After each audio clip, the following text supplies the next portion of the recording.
Countdown for blast off. X minus 5, 4, 3, 2, X minus 1, fire.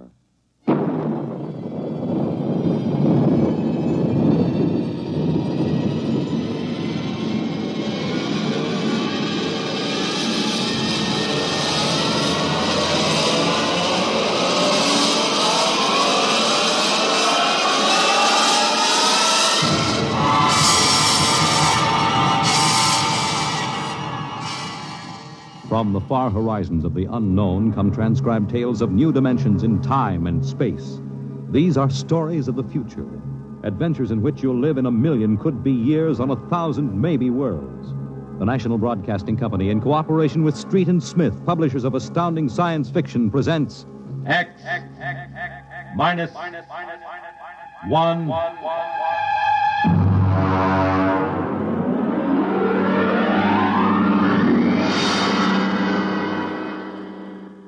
Tonight's story, The Roads Must Roll, by Robert Heinlein. Hear them hum, watch them run. Oh, our job is never done, for our roadways go rolling along. While you ride, while you glide, we are watching down inside, so your roadways keep rolling along.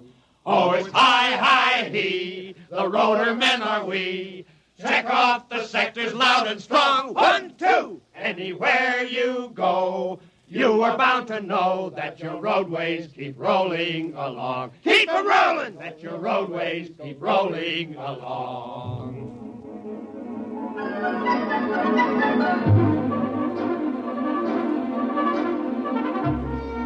It was in the middle 1950s that the automotive age began to die. The traffic engineers had long expected it.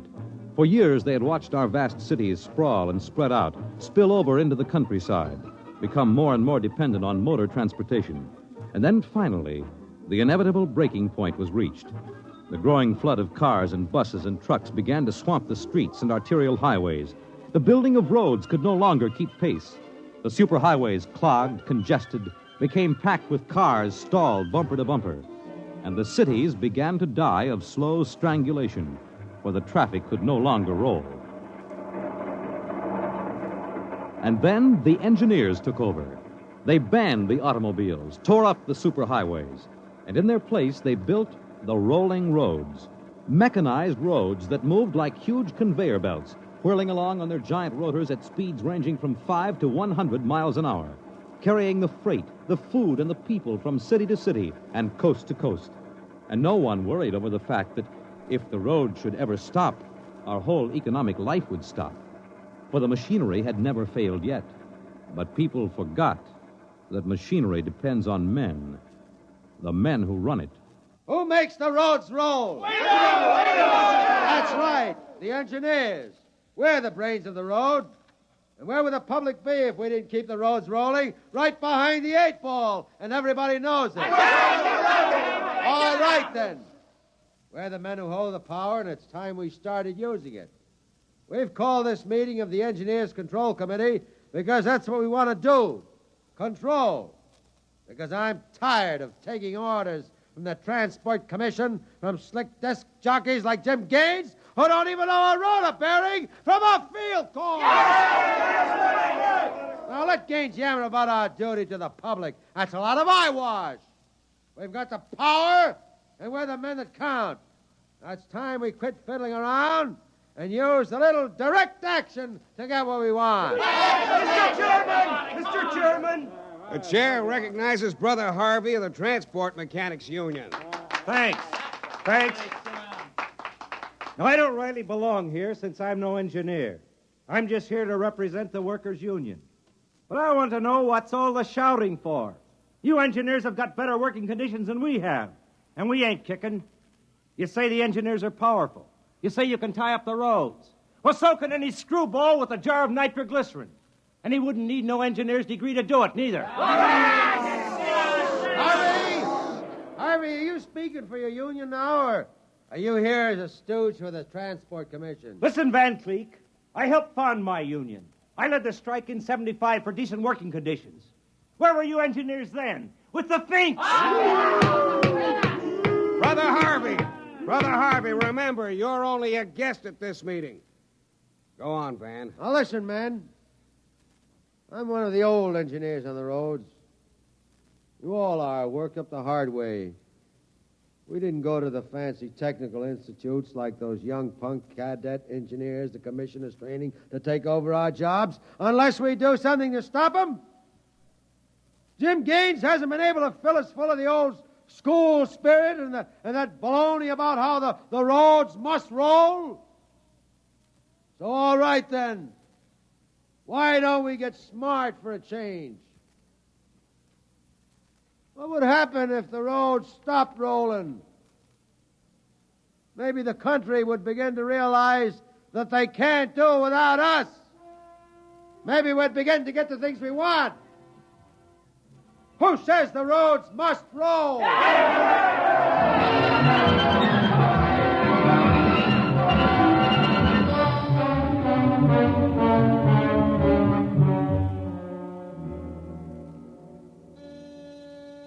Yes? Your wife is calling, Mr. Gaines. Put her on.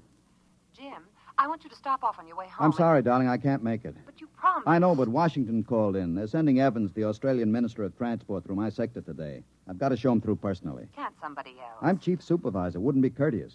Courtesy begins at home. I've planned this dinner for weeks. Honey, the roads must roll. Oh, if you quote that nauseating slogan at me again, I'll divorce you. I can't help it, darling. I'll meet you at Stockton at 9 and we'll take in a show. Kiss Alan goodnight for me. Well, all right. Goodbye. Goodbye.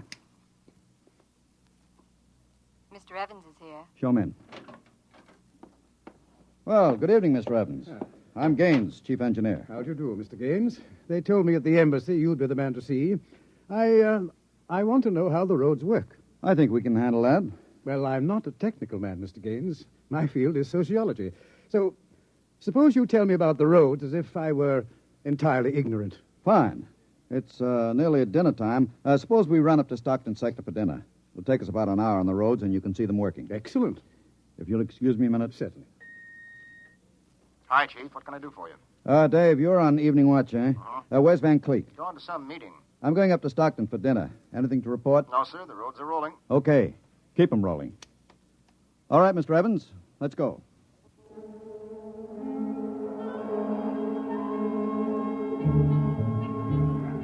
This is the low-speed strip. Ever ridden a conveyor before? No. It's quite simple. Remember to pace the motion of the strip as you get on. There. We'll go right across. Each adjoining strip is a few miles an hour faster than the one next to it. Freight is carried on the 50-mile strip, most passenger traffic on the express strip. All right, now watch your step.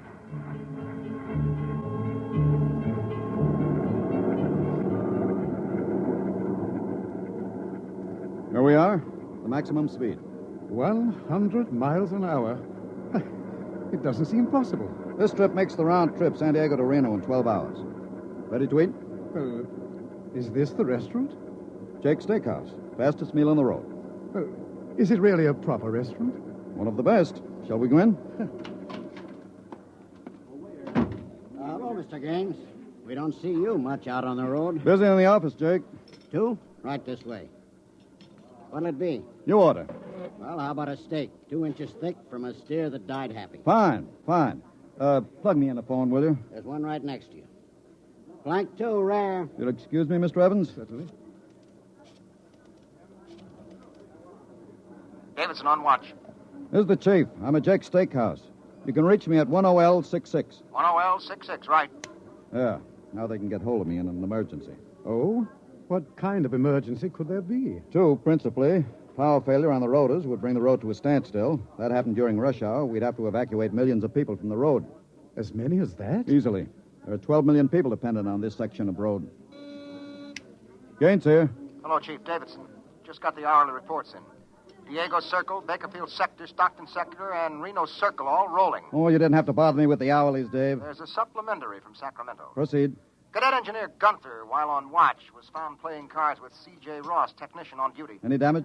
One rotor running hot, but still synchronized. It was jacked down and replaced. All right, have the paymaster give Ross his time and turn him over to civil authorities. Place Cadet Gunther under arrest and bring him to Rotown Central. Yes, sir. All right.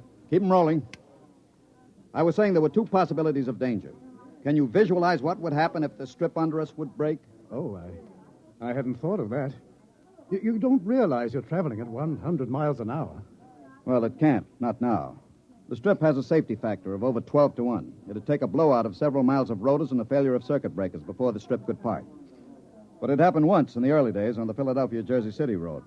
The strip wasn't much more than a conveyor belt. It buckled for miles, crushing passengers against the roof. Forward section in front of the brake spilled them down under into the rotors and rollers. Oh. Was it very bad? Over 3,000 people were killed in that break. But the roads had to go on. The entire economic system hangs on the roads. If they stopped now, the country would starve. Well, isn't it possible that you've become too dependent on these roads? I mean, if your whole economy is geared to the function of one type of machinery... The roads are foolproof now. The machinery is interlocked with an enormous safety factor. Yes, but in the long run, machinery depends on men. What if you had a strike? We had one back in 75. Well, there's not much danger of that anymore. No? Well, why not? Every cadet that goes to work on the roads today is a graduate of the United States Transport Academy. They're all picked men, screened for emotional stability, and trained to give us the same kind of loyalty that Annapolis and West Point develop in their men. I see. Are you a graduate, Mr. Gaines? No, I'm too old for that. The academy wasn't set up till after the strike in 75. But it won't be long now, maybe 5 or 10 years, before the oldest engineer on the roads is a man who's been through the academy. Gaines here. Davidson, there's another trouble report from Sacramento sector. Again? What is it this time? What is it? What happened? Emergency stop. Hello. Hello, Davidson. Phones are out. Come on. Jake! Jake! What is it? What's the matter with the roads? Have everybody stay in the restaurant. What's that? Probably somebody stepped onto the next strip. Got cut to ribbons. There'll be plenty of casualties. Jake, where's your getaway hat? In the pantry. Look here, aren't we going to help those people? I've got the whole road to think of. Don't bother me. Give me a hand, Jake. The hatch is stuck. If you're coming with me, Mr. Evans, you've got to move fast. I haven't got any time to waste.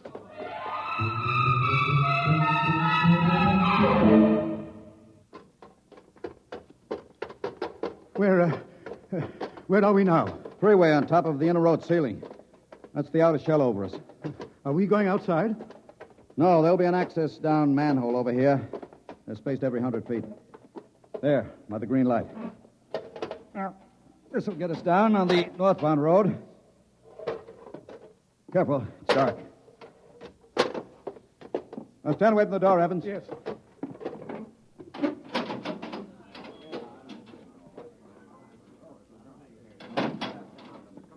But this road is still rolling. It was only the 100-mile strip that stopped. There's what I want, a phone booth. Look out, excuse me. Look out. Hey, out. Hey, I'm talking to my wife. What's the idea Don't of argue. busting in here? Out. Yeah, but Emergency priority, division office. Davidson. Gaines here, report. Chief, where have you been? I've been calling you. Never mind that, report. 709, consolidated tension. Report strip 20, Sacramento sector, past emergency level. Interlocks acted and cut the strip out. Cause of failure unknown. Direct communication cut to Sacramento Control Office. Evacuation of strip 20 commenced. No casualties. There are casualties. I saw them. Put police and hospital routine A into operation. Get me Van Cleek. I want him to take over for me till I report in. We can't reach him, Chief. Shall I cut out the rest of the road? No. Keep those other strips rolling or we'll have a traffic jam the devil himself couldn't untangle.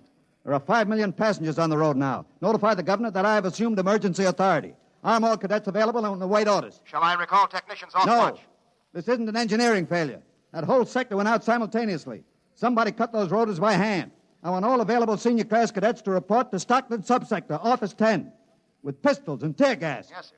The governor wants to talk to you. He called in. Refer him to someone else. I'm busy. I'll get back to you. I'm going down under.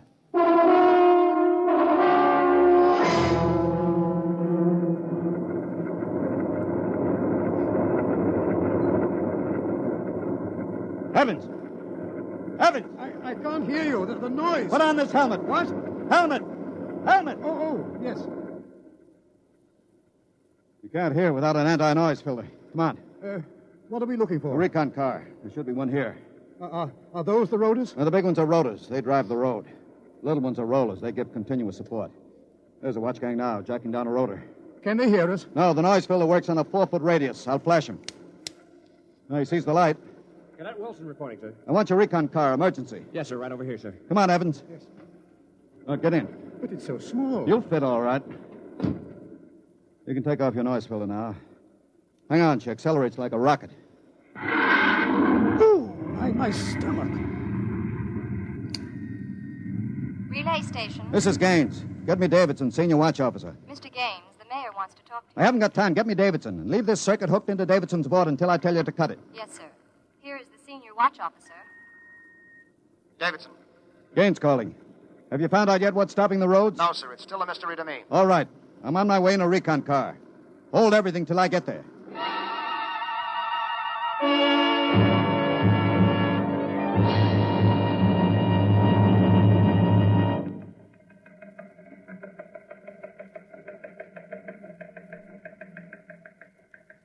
Cadet Edmonds reporting, sir. 3 platoons of cadet engineers standing by with tumblebug motorcycles. Armed? Pistols and tear gas as ordered, sir. Good. Assistant Supervisor Van Cleek is calling you on Circuit 9, sir. Van Cleek? It's about time. Cut me in. Yes, sir. Hello, Van. Where are you? Sacramento office. Now listen, Sacramento. That's good. Report. in a pig's eye. What? I'm not your deputy anymore, Gaines. What are you talking about? Listen, don't interrupt me and you'll find out. You're through, Gaines. I've been picked as director of the Engineers Control Committee. We're taking over. Have you gone off your rotor? We stopped Strip 20 just to give you a taste of what we can do. We're running things now. And you don't really think you can get away with this? You can't start Strip 20 until I'm ready to let you. I can stop the whole road if I have to. Van Cleek, I'll call in the Army. How will you get them here if the roads aren't rolling? Now listen, Gaines. Whoever controls the roads controls the country. And right now, that happens to be me. Now sign off, Gaines. Gotta call the White House. You behave yourself and you won't get hurt. I don't believe it, sir. He's got us, Edmonds. If we go in and blast him out, he may wreck the road. What's your rolling tonnage now? 53% under evening peak, sir. How about Strip 20? Almost evacuated. Listen in on this, Davidson. Standing by, Chief. I'm going down inside with these cadets. We'll work north, overcoming any resistance that we may meet. The watch technicians and maintenance crews are to follow behind us. Each rotor, as they come to it, is to be cut out from under Sacramento's control, then hooked into the Stockton control board. Understand? Got it. Check. If it works right, we can move control of Sacramento sector right out from under Vance's feet, and he can stay in his office there till he's hungry enough to be reasonable. Edmonds, get me a pistol. Yes, sir. Mr. Gaines, there's a man here. He's badly hurt. He wants to see you. Take care of him. I haven't got time. He's from Sacramento sector. What? Bring him in. All right. Easy. Come on. Easy. Mr. Gaines, You're Harvey from the Mechanics Union, aren't you? I tried to warn you. I tried to get away. He shot me 3 times. Get a doctor. All right. Easy, Harvey. How long's this been building up? Is it the men? It's the engineers. I told them they were crazy. Told them the road's got to roll. When I tried to get away, they... He's bleeding from the mouth, sir. Harvey. Harvey, can you hear me? He's dead, Mr. Gaines. Come on, Edmonds. We better move. Hey, All right, you men. You saw Harvey brought in. How many of you want a chance to kill the louse that did it? Very well. You men turn in your weapons and return to quarters. We've got a job to do, to make sure the roads start rolling again. We haven't got time for infantile heroics. Anybody who hasn't got his mind on his job will be in the way. Now, here's the order. We move north, mounted on tumblebugs. We're going to try to regain control, rotor by rotor, before Sacramento sector knows we're moving.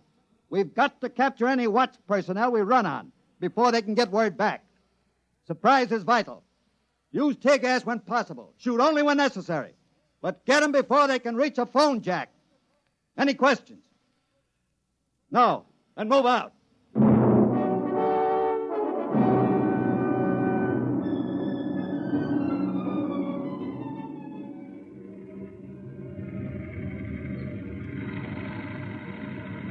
What's the score, Edmonds?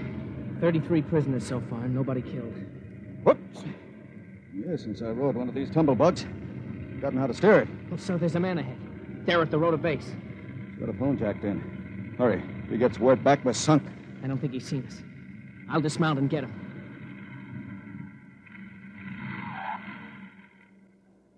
Quick, he sees us. Here, you. Look out, he's got a gun. Oh, I got him. Grab his gun. Yes, sir. You had a phone jacked in, all right. We got through to Sacramento office. It's going to be tough. I don't know, sir. Maybe he didn't get the call through. Wait a minute. Listen. The road. Take off your noise filter. There.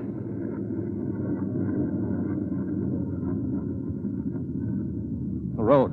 The road is stopping. Halt your men. Hold up there. Hold up. There's a recon car coming up. Relay station call from Mr. Gaines. Give it to me. Here you are, sir.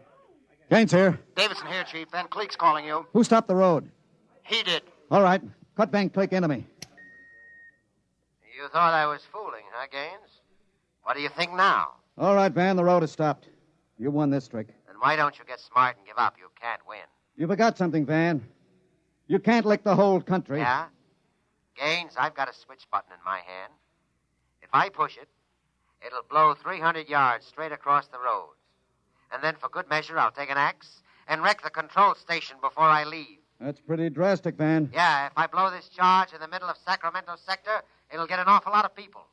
There are plenty of shopkeepers still on Strip 20, and that row of apartment houses next to the road will go. Look, Van, you don't want to blow the road, neither do I.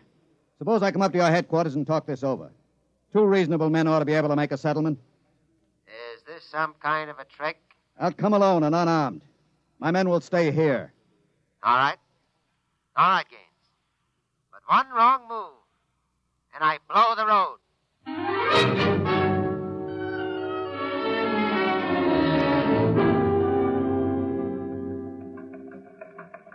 We've got to hurry, Dave. If I take too long, Van Cleek will get edgy and set off that charge. Failure report notes? 1, strips must be cross-connected with safety interlocks, so that when one dies, the others slow down. 2, the men. Yeah, I can't understand it. Psych tests are rigid. We've never had a failure in the Hum-Wadsworth-Burton method. And then suddenly a whole sector goes sour. How could Van Cleek get a whole crew of psych-cleared men to revolt? It's easy, Dave. As my deputy, he was ex-officio personnel officer for the whole road. He must have been faking psych records for years and transferring maladjusted men into his sector. I've got that personnel record, Mr. Gaines. Man's record. Masked introvert. Inferiority rating 7. Comment. Despite a potential instability shown on Wadsworth Curve, this officer is especially adept in handling men. He's adept, all right. I haven't got time for any more, Dave. You're not going up there to Sacramento office. I've got to. They'll be armed. He'll kill you. I've got to take that chance. But unarmed? Why don't you call in the Army? He won't dare blow the road. Yes, then. he would. Look at that psych record. He's putting up a big, brave front, but he's rotten inside. He wants to be taken seriously. He wants everybody to think he's the most dangerous man in the country. And if I call the Army in, he'll try to prove it by blowing the road. How can you stop him, Mr. Gaines? He'll have a gun. What'll you have? What'll I have? Only a prayer. And what I know about Mr. Van Cleek.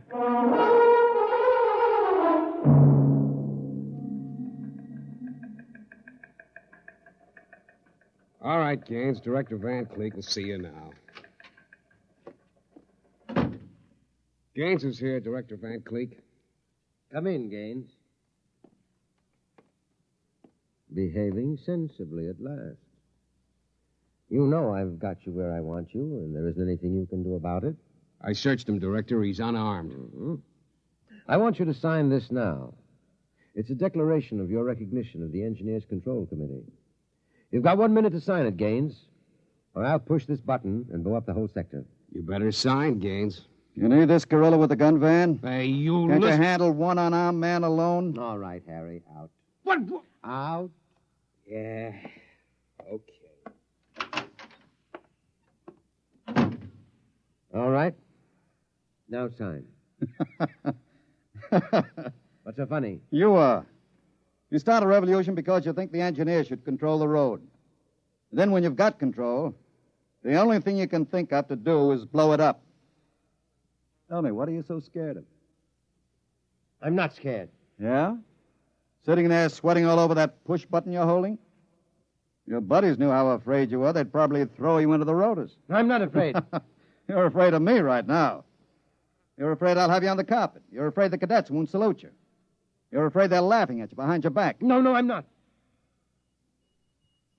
Now, you keep quiet. I've got a gun. You're afraid of using the wrong fork at dinner. You're afraid people are looking at you, laughing at you. I am not, you dirty, stuck-up snob.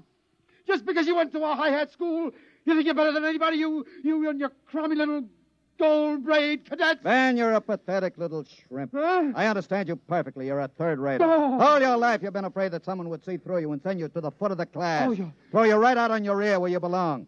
I don't want to look at you anymore. I'll show you. I'll put a bullet in you. Put down that pop gun before you hurt yourself. Don't you come near me. Don't you come near me or I'll shoot. I'll shoot. Give me that. No. let me go! Give that pistol. Ah! And thanks for not disappointing me, Van. I don't understand. I thought if I wounded your little ego, you'd forget to push that button and pull a trigger instead.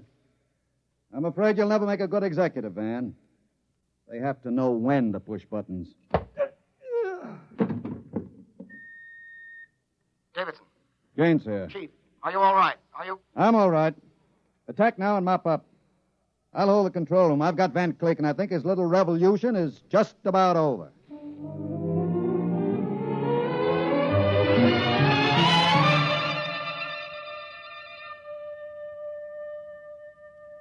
Hear them hum, watch them run. Oh, our job is never done, for our roadways go rolling along.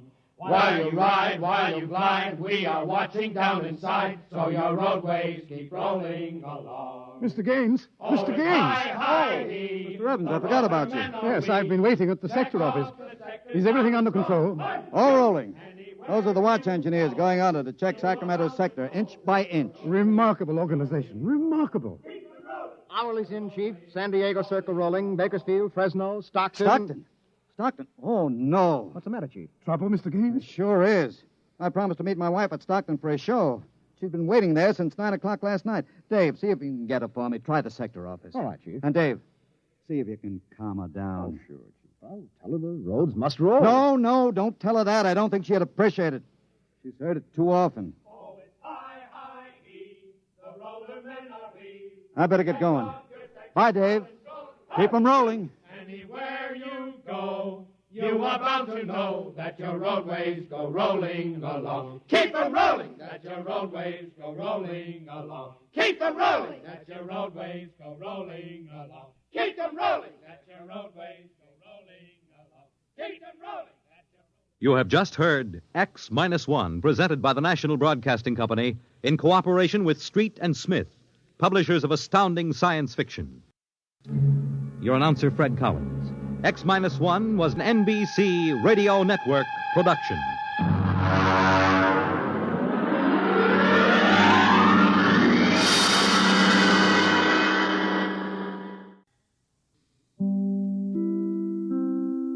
In just a moment, X-1. But first, everything from famous criminals to accidents in the home will be covered tomorrow when the staff of NBC's Weekday brings you another day of informative and entertaining listening. And back again to greet you as new hostess is charming Virginia Graham, well loved by every radio and television fan. There'll be big guest stars, too, headliners in every field. Mel Torme, singing sensation. Gladys Cooper, prominent Broadway actress, and many others. Treat yourself to the best daytime entertainment with NBC's Weekday tomorrow. And now stay tuned for X-1 on NBC. Countdown for blast off.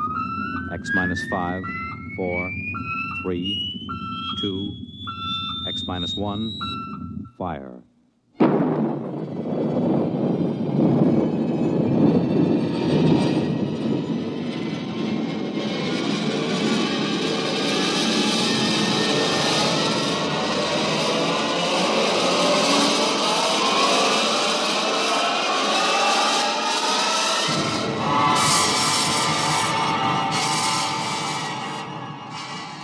From the far horizons of the unknown come transcribed tales of new dimensions in time and space.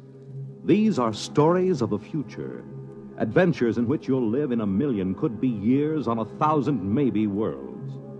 The National Broadcasting Company, in cooperation with Galaxy Science Fiction Magazine, presents X-1.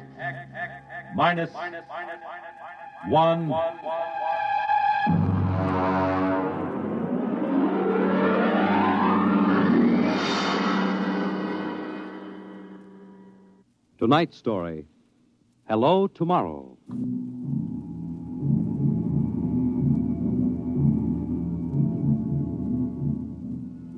After the third atomic war, when the Earth was a mass of red radioactive dust, a handful of men and women went deep underground in the struggle for survival. A new civilization was built deep underground, a civilization which must keep a ceaseless vigil against the deadly gamma rays which filter down through the Earth. A civilization where the prime consideration is the genetic survival of the race. It is to this civilization in the year of our Lord, 4195, that we take you now.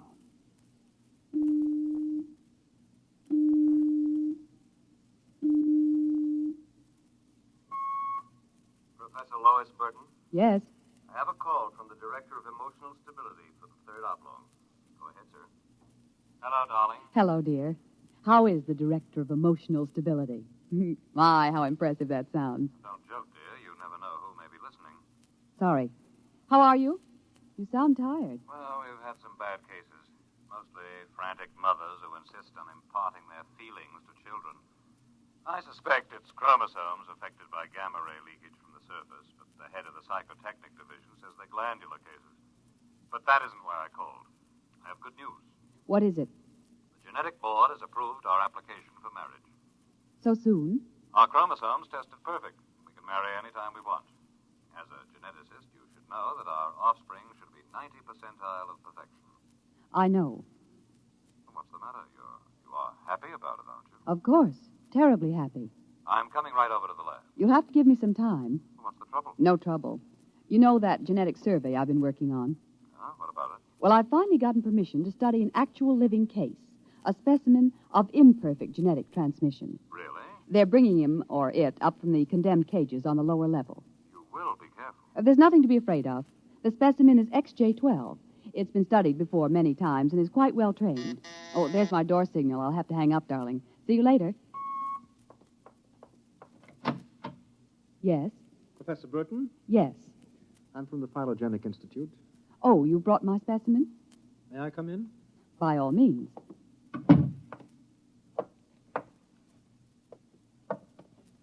Oh, how... Horrible? It all depends on your viewpoint. I happen to have a twisted leg. My parents were genetically unsound. But then you... Yes, I am specimen XJ12. I see. I hope you aren't shocked. No stable person permits feelings to enter into his work. I will admit to surprise. I was expecting something a little more abnormal. Well, I try to be as abnormal as possible. It pays off. The Phylogenic Institute allows me out of the genetic cages ever so often so I can breathe the pure air of the upper levels and mingle with the genetically perfect. You seem quite well educated. I spent the first years of my life here in the upper levels. How is that possible? As a small child, my mother concealed me from the director of heredity. My mother actually, dreadful word, loved me. That would explain your obviously low threshold of emotional control. If you choose to call it that. You seem to be struggling to repress a few feelings yourself. We will confine ourselves to the impersonal aspects of our work. As you please. I shall require you as a demonstration for a lecture I'm delivering to one of my classes tomorrow. At your service. Sit here, please. Grip these electrodes tightly. I'm going to calibrate your electrochemical tension. I'm quite familiar with the procedure.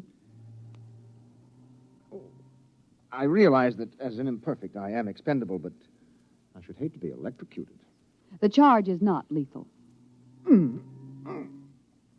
Plus 15 surface tension. You know, you have beautiful hair. Plus 12 at a depth of 4 centimeters. My hair meets minimal requirements for the genetic code. Lovely blue eyes. Crystal clear. Plus 10 at 7 centimeters. Pretty. A perfect woman. Lovely expressive hands.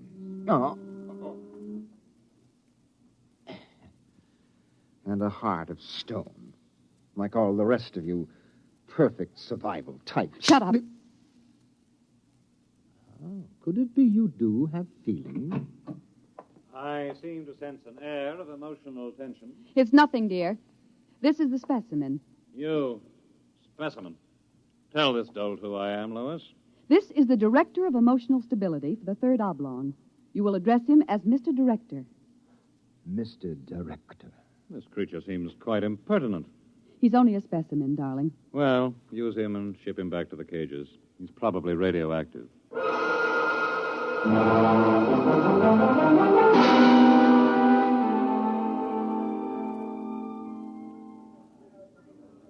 Attention, attention. The next demonstration will be conducted by Professor Lois Burton of the Institute of Genetics. Her topic, the probability of radioactive damage in the chromosome heredity of imperfect non-survival types. Professor Burton. As you know, most imperfects are destroyed at birth. However, those who, for one reason or another, manage to survive are segregated in cages on the lower level for study purposes. The specimen we have today has been trained to tell in his own words about the factors in his upbringing. You will have to forgive his immature emotional control factor. He is, as you can see, quite different.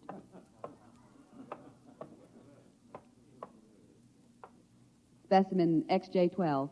You will proceed, please. Thank you. My mother was a psychotechnician in the Fifth Oblong. My father was an historian specializing in the records of pre-atomic surface culture. In the earthquake of 2170, apparently some hard radiation filtered down through the tunnels and penetrated the Fifth Oblong. The effect on my hereditary factors is quite apparent in this twisted leg. My father taught me in the last days before he was executed that every human personality is born with certain inalienable natural rights. The rights to have feelings, the right to mature, and above all, the right to be different from every other living organism.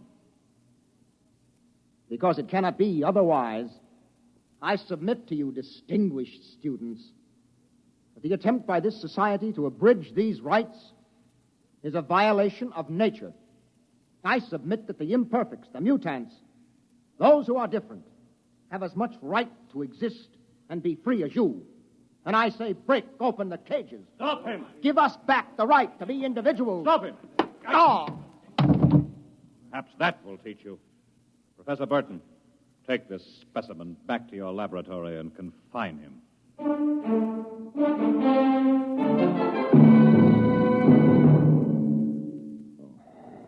Hold still while I bandage your head. Oh.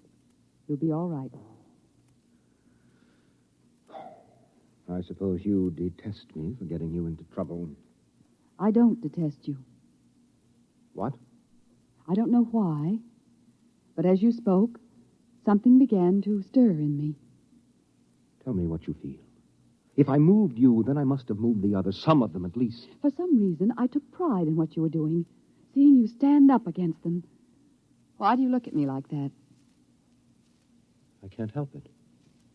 I wish you wouldn't. You're only an imperfect, you know. Please. My name is Orrin. Please. Say it. Orrin. Orrin. Again. Orrin. Lois. Orrin. Lois. Lois. How touching. Walter. I've been listening for some time. Walter, how could you? In my capacity as Director of Emotional Stability, it is my duty. What are you going to do? Specimen XJ12 will be disposed of quite systematically by the state. For the good of the state, for the good of the genetic code, and in the name of emotional stability.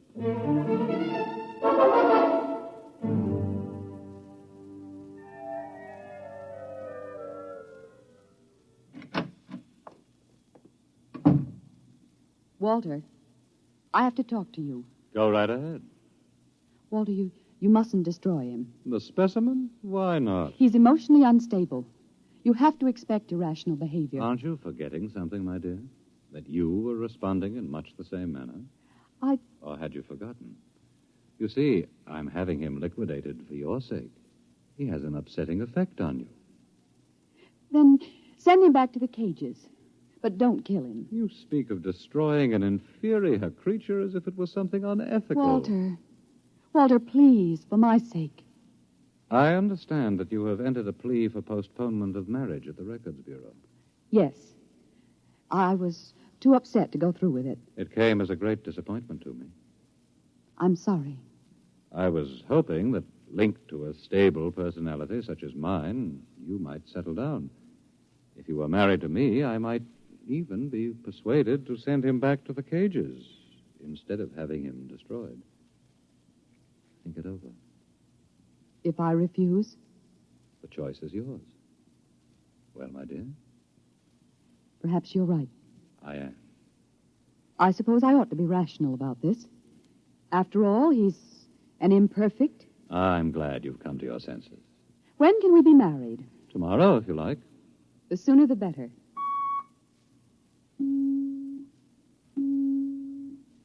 Let me talk to the custodian, please. Hello. This is the Director of Emotional Stability for the Third Oblong. I would like you to cancel the execution of specimen XJ-12. Turn him over to be remanded permanently to the genetic cages. You'd better go. I'll pick you up in, say, an hour, and we'll make plans. All right? Yes. Yes, of course.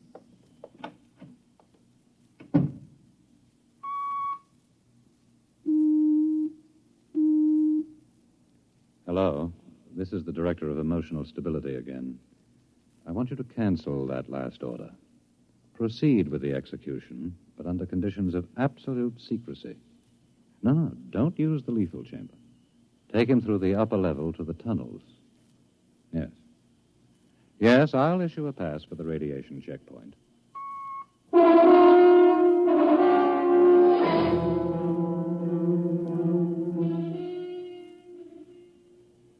Into the elevator. Very well.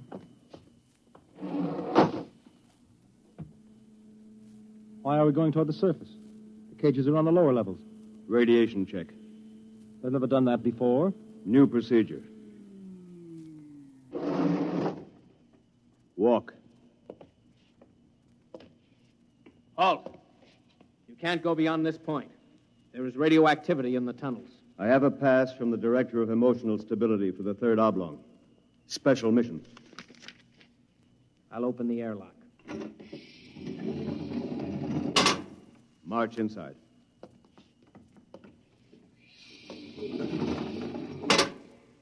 Turn around. So this is how they get rid of the imperfects. Now, before you dispose of me... Yes?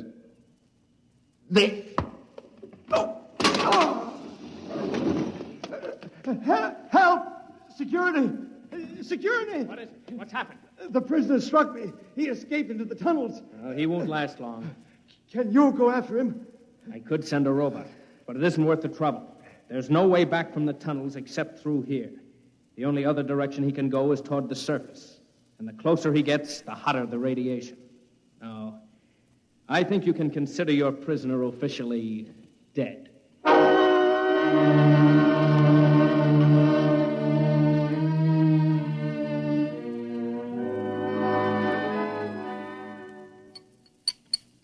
More wine? No, thank you, Walter.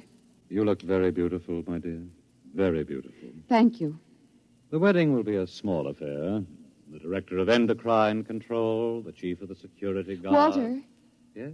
Was he returned to the cages? Oh, now, why must you spoil it? Was he, Walter? Well, as a matter of fact, there was a little difficulty. Difficulty? Yes, you see, XJ-12 escaped. How? Where? He struck a guard and ran off into the tunnels. The tunnels? But that's sure death. He's free to return any time he chooses. Now, don't become upset, darling. You planned it, didn't you, Walter? Stability, darling, stability. Stability, stability. Here's what I think of stability.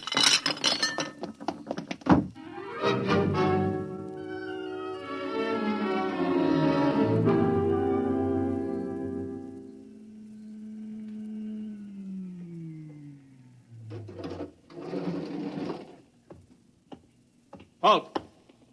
State your business. I'm Professor Burton of the Genetic Institute. You can't go into the tunnels, Professor. You'll have to let me by.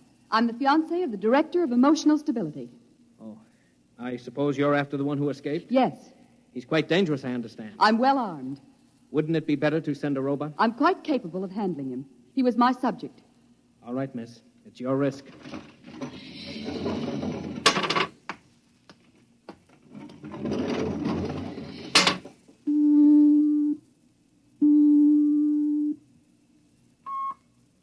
Checkpoint. This is the Director of Emotional Stability. Yes, sir.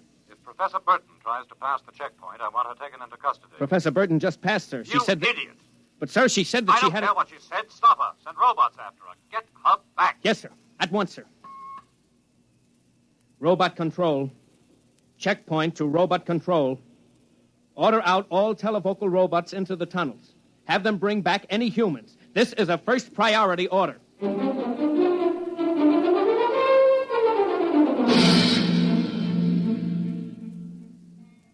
Oren! Oren! Oren! Oren! Oren! Oren! Oren, where are you? Oren. Hello? Oren! It's Lois. This way.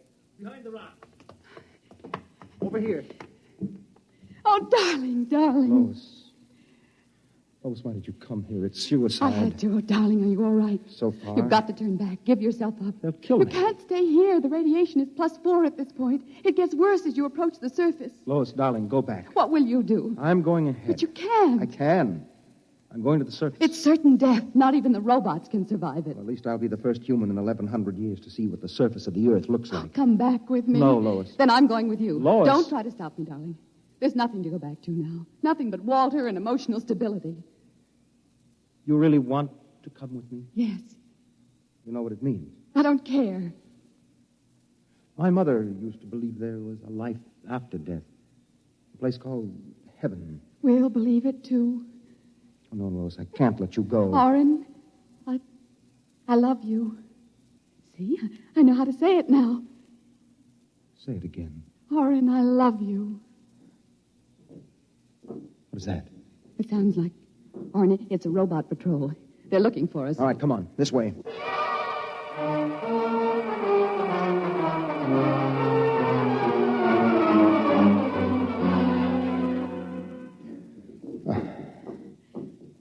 Oren, wait. It can't be much farther, darling. The robots. They're coming. I can see their lights now. Listen, they've stopped. The lights are swinging round. Oren, they see us. Come on. Look, Lois, look ahead. You can see the lights reflecting from something. It looks like a lead door. Yes. Come on through.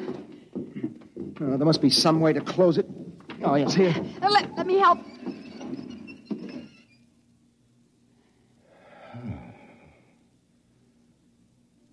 Well, they won't get through that.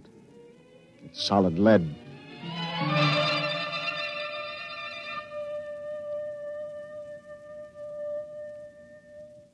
Oren, I feel so strange. Where are we? I don't know. Look, up there. A huge round light. Lois. Yes, Oren. Lois, that's Luna, the moon. We're on the surface. How strange and red everything looks. How it glows. It's the radioactivity. Quiet and peaceful. And deadly. Oh, hush, darling, hush. Sit here and rest a while. Put your arm around me. Oren. Oren, I'm afraid. Oren, we're going to die. Don't think about that. Just think about us. Alone. The first humans to stand on the surface of Earth in 1,100 years. That door must have been placed there by the last handful of survivors who went underground after the atomic wars. And those other lights, the small ones, they must be stars. Oren, I'm so tired. Go to sleep, darling. Put your head on my shoulder and sleep. Hold me, Oren. Hold me very close.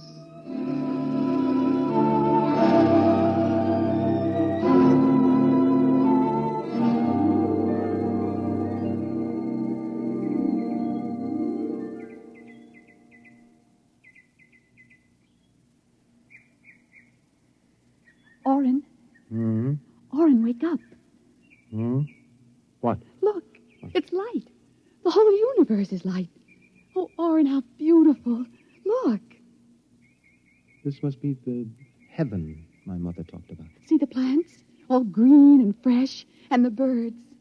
How strange they look. Lois, this isn't heaven. But We must be dead, Orrin. We should be dead. The radiation. By all the laws of nature, yes. By Yet... all the laws of nature. Orrin. Orrin, we're not dead.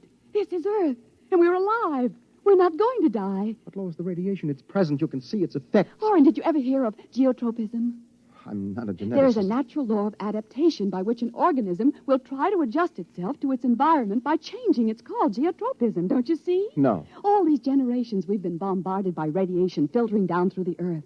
Each successive generation must have inherited some degree of immunity. But... Orrin, it can't hurt us. Don't you see? We're immune. We're probably the first generation to inherit sufficient immunity. But, darling, if that's true, then we can transmit that immunity. We can pass it along to our children. And they to their children. Come on. We'll have to find food and water. The practical wife. Wait a minute. What are you doing with that rock? I want to scratch something on the outside of this lead door. Lois and Orrin. 4195 A.D. Hello, tomorrow.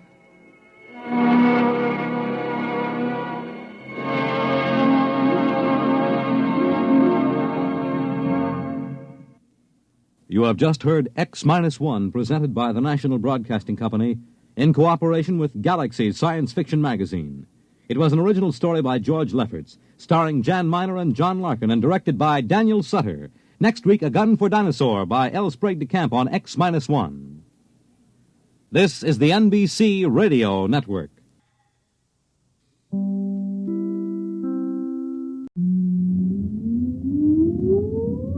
Countdown for blast-off.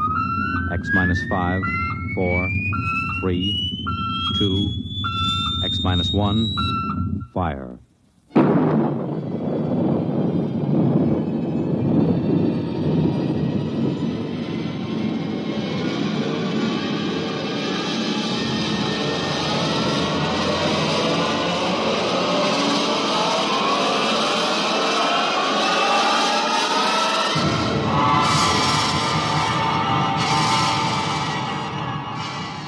From the far horizons of the unknown come transcribed tales of new dimensions in time and space.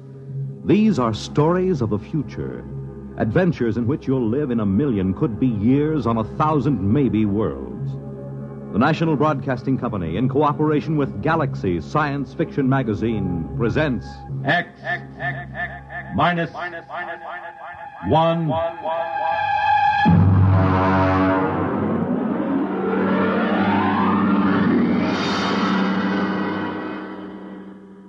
Tonight, the Murray Leinster story, If You Was a Mocklin.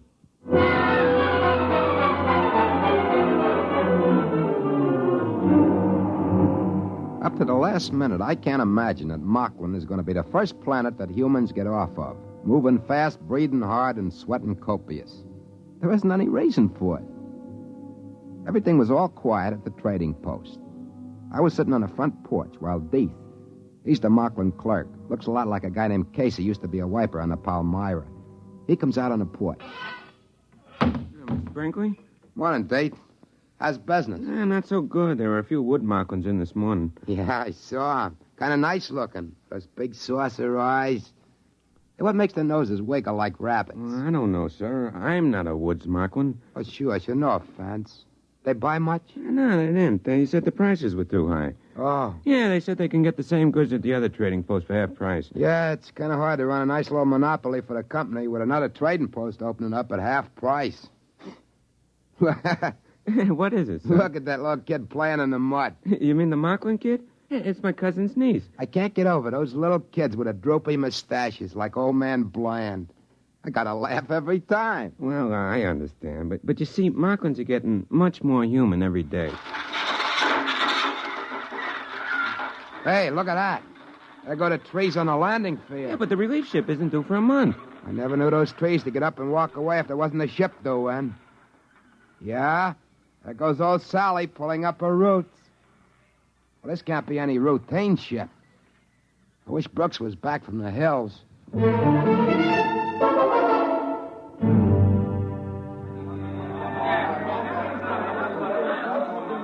Captain Haney. Over here. All right, come on, let go of my hand. Yeah, nice to see you all again. Friends, yeah, sure. Friends. I wish those Mocklins were a little less friendly each time. It's like being a movie star. Captain Haney? Hey, what's that? We didn't send in a requisition for anything like that. Red hair and everything else. Captain? Relax, Brinkley. That is Inspector Caldwell. She's a troubleshooter for Sam Company. They must have finally read those reports Brooks keeps sending in. Look out for her.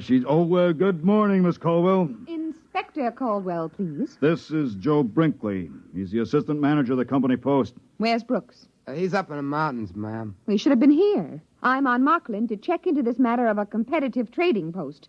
Who's back of it? The company is supposed to have exclusive trading rights. Brooks is trying to find out. The Mocklins around the place always say the humans are off somewhere hunting or something. We've never seen them. They take the lady's luggage. Yes, sir. It's a pleasure. Oh, he looks a little familiar, your clerk. He's a Mocklin.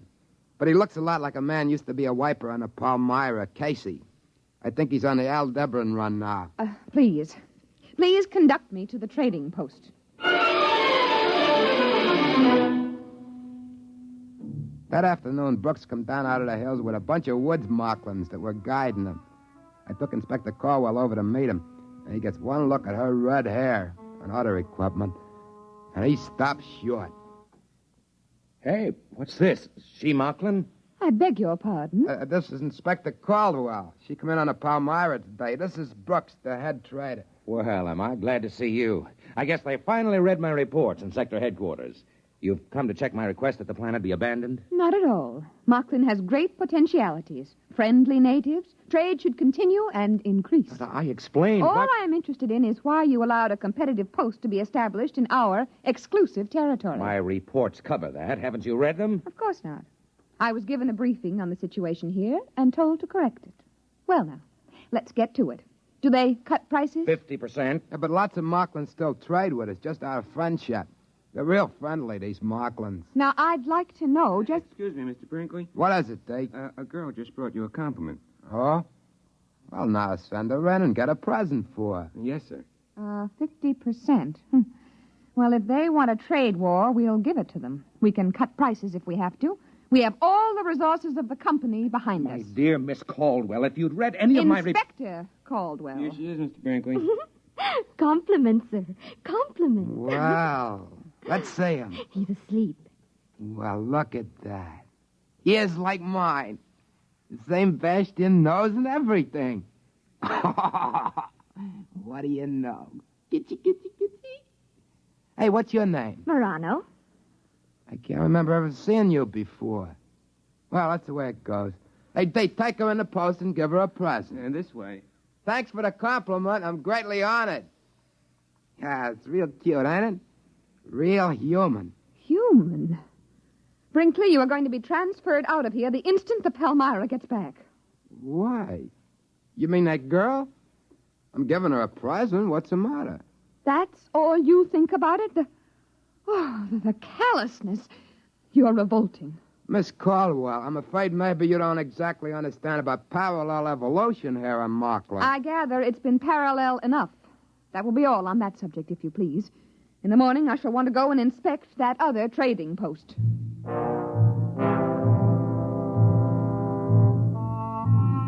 We set out for the trading post the next day. Brooks stayed behind on account of he was peeved that she hadn't read his report. Anyway, she was cute as the bug, and he resented anyone with a figure like that in authority over him, especially without reading his report. I tried to explain to Miss Caldwell that we just couldn't go in and rip up the opposition post. Why not? They're poaching. Mocklins imitate humans. Now, if we start trouble, they'll start it too. Anything. Mayhem, murder, theft, bigamy. Bigamy? You're worried about that? Listen, Miss Caldwell, you've got to understand about Mocklin evolution. I'm not interested. Here, wait a minute. Now, this is a nest bush, see? There's about a dozen nests on it. Now, only about 2 of them are ripe. Look. Oh, there's a bird. Yeah, that's what I'm trying to tell you. Now, see, the bush grows nests for the cacklebird, and the bird, well, fertilizers around the bush. It's even Steven. See, that's the way evolution works on Markland, like we were trying to tell you. Mr. Brinkley, I am not interested in learning about the birds and the bees on Markland or any other planet from you. Now, let's get on to that trading post. Naturally, when we got there, there was only a couple of Marklands hanging around. They told us the same story about the humans having gone off somewhere hunting donderflies. When we got back to the company post, Inspector Caldwell, furious as a wet cacklebird, marched right into Brooks. I have just ordered a price cut on all items on sale by 75%. I've also ordered unlimited credit for Markland customers. They want a trade war over there? I'll give it to them. But you don't understand. There's a whole planet where they could have put another trading post without being discovered. Why put it so close to us? That furnishes them with a ready-made market for human trade goods. And it furnished them with Marklands trained to be interpreters and clerks. And it furnished them with a Markland head clerk, who is a very handsome young man, Mr. Brooks. He not only resembles you in every feature, but he even has a good many of your mannerisms. You should be very proud. Goodbye. That's funny. Like me, huh? That's right. Spitting image. Funny as folks never brought him for a compliment present. How good's the likeness? If he was wearing your clothes, I'd swear it was you. Maybe. Joe, remember that time you went off hunting with Deeth and his folks? Yeah, sure. We were after donderflies. We caught about 6 of them. You were wearing Markland clothes, weren't you? Oh, you know how they are. You're insulted if you don't. Listen, did you come back after one day for tobacco and a bath? No. No, we were way over at Tunlib Hill. Some Markland got killed and we had to bury him. It took 2 days. Well, during that week, while you were off wearing Markland clothes, somebody came back here wearing your clothes. He got some tobacco and went out again.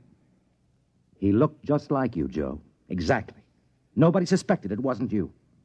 Why should he want to do that? He might have been checking to see if he could fool me. Oh, that's a situation, ain't it? I haven't mentioned it before, but I've been guessing it's something like this. Marklands like to be human, and they have kids that look human. Look at the difference between Deeth and a woods Markland. Well, maybe they can want to be smart like humans. And pretty soon they are, or their kids are. That rival trading post. You figure there aren't any humans running it. They're practicing with that. You mean they might figure to get rid of us and have a couple of Marklands take our place? I don't believe that. Marklands like humans. They wouldn't harm humans for anything. They like to be just like them. Listen, Joe. Miss Caldwell is the first human woman on Markland, isn't she? Yeah? Why? And she's got red hair. The first woman the Marklands see, and with red hair. You know how Marklands admire humans. With luck, it ought to turn up soon. Boy, she's going to take it hard if it does. Women hate to be wrong. But it's about our only chance. Listen, Joe, we've got to have some check between us. What for? Well, if there's a Markland that looks like me and one that looks like you, we better have a signal. Look, I'll cough twice, like this. And you whistle back. That way we'll know it's us. Okay. Try it. Good, good. That way we'll know we're us.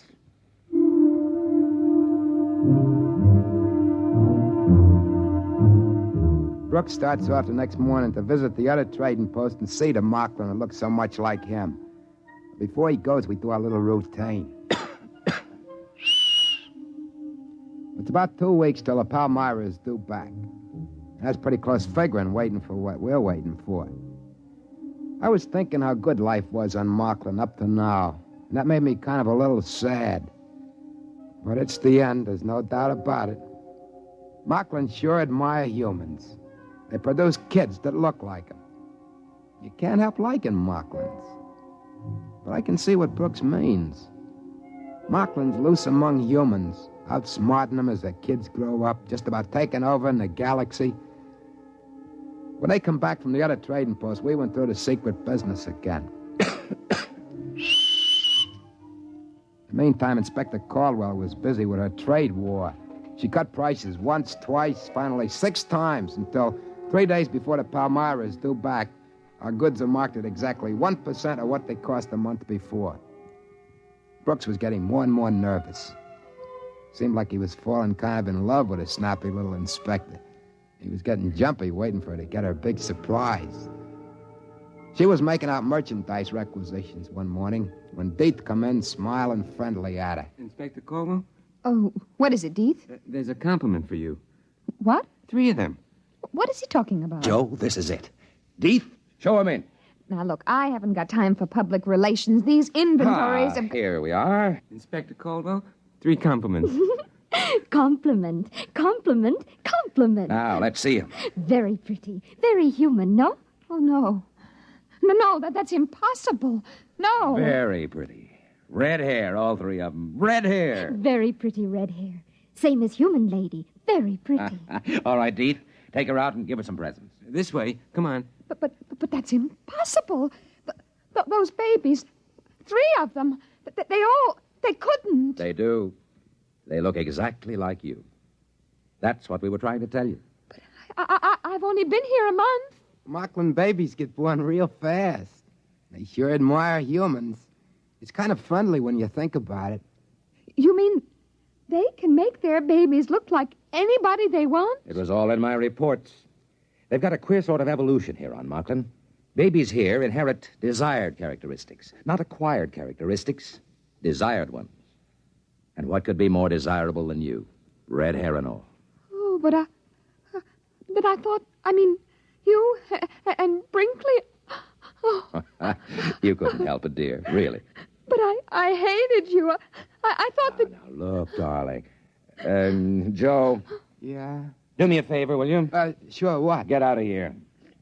Oh, okay. And stay away for a while. Sure, only one thing. What? That's... Okay. Then I'll leave you 2 together.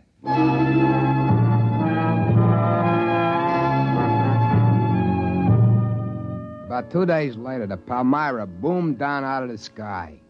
We were all packed up waiting on the field when the trees finished getting out of the way. I kept thinking, no matter what, Mocklin sure are friendly.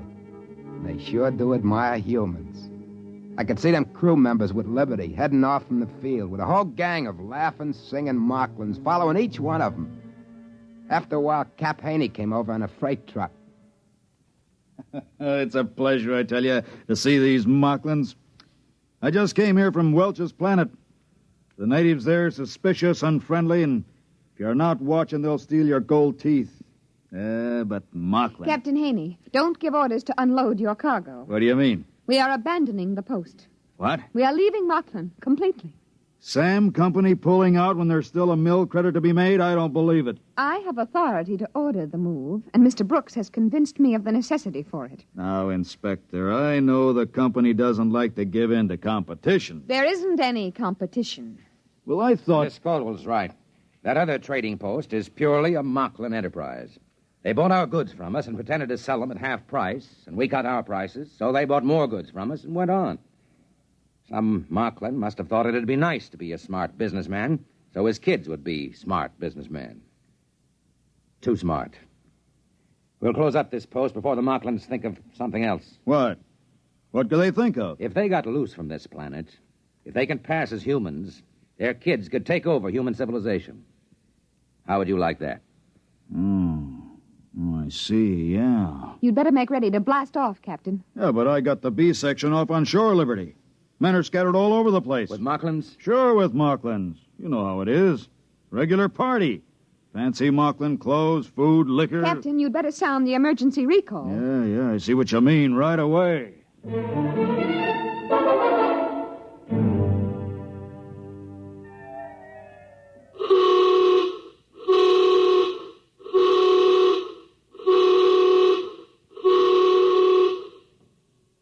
Well, that accounts for all but about 5 of them. They're coming across the field now. Keep that line straight for the hatch. We got to count off. 4, 5. Yeah, they're all in line. I'll check against the roster. Wait a minute, there's another one coming. Look. By that tree. Well, there can't be. I've got 38 men lined up already. 38, that's a full count. That's a human. He's wearing Mocklin clothes. It looks like Pete Werber from the engine crew. Hey, wait. Wait for me. Wait. Yeah, but it can't be. Werber's already checked in. There he is, in line. Wait. Wait for me. Hey, whoa. Where'd you come from? I couldn't find my clothes. You see, I was in these Mocklin clothes when the signal went off. I was trying to find my clothes. Werber, look over there in the line. Where? Hey, that's my clothes. That guy. He looks just like me. Now, what's the idea? Hey, you! Come over here. Yes, sir. What's the idea? All right, you caught me. I'm a Mocklin. He stole my clothes. Why did you do it? Oh, we Mocklins like humans so much, I thought it would be nice to make a trip to Earth and see more humans. How come he looks like me? My parents planned it 5 years ago when you came here first. They made me look like this wonderful human and hid me till now. You give me back my clothes. Well, of course. I wouldn't want to make any difficulties for humans.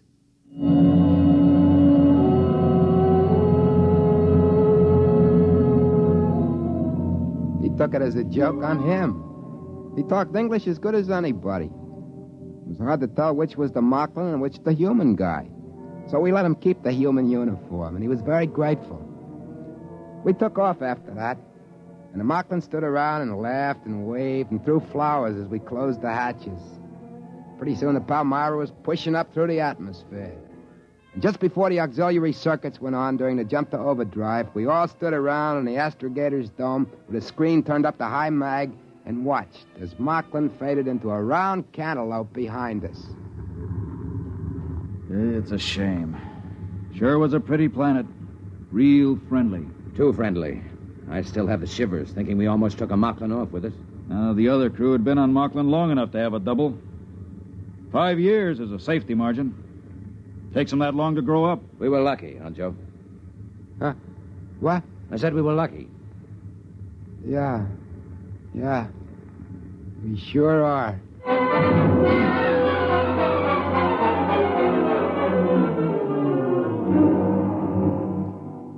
I guess I was the only one who felt a little different from the others about leaving Mocklin. I mean, Mocklin's are swell folks, and it seemed a shame. There'll be an order out that no human ship is allowed to land on Mocklin.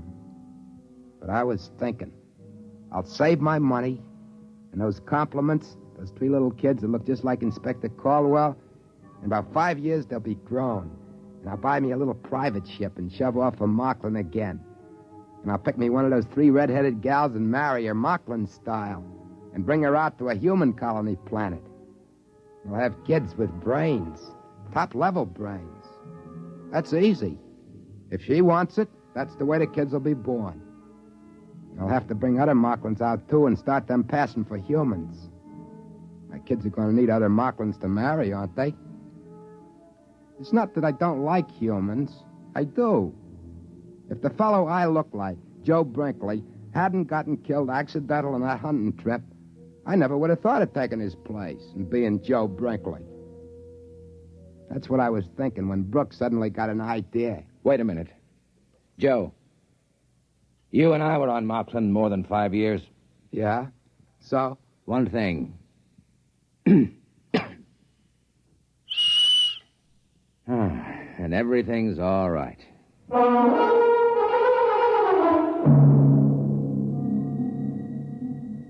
I mean, you can't blame me for wanting to live among humans, can you? Wouldn't you, if you was a Mocklin?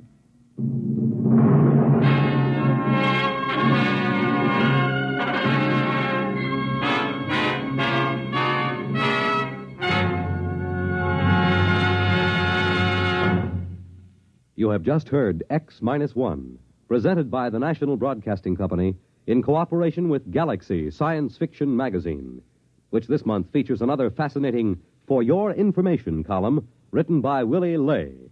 Galaxy Magazine, on your newsstand today. Tonight, by transcription, X-1 has brought you If You Was a Mocklin, a story from the pages of Galaxy written by Murray Leinster and adapted for radio by Ernest Kenoy. Featured in the cast were Joseph Julian, Patricia Wheel, Carl Weber, Ralph Camargo, Helen Gerald, Stan Early, John Marley, and Dick Janiver. Your announcer, Fred Collins. X-1 was directed by Daniel Sutter and is an NBC Radio Network production.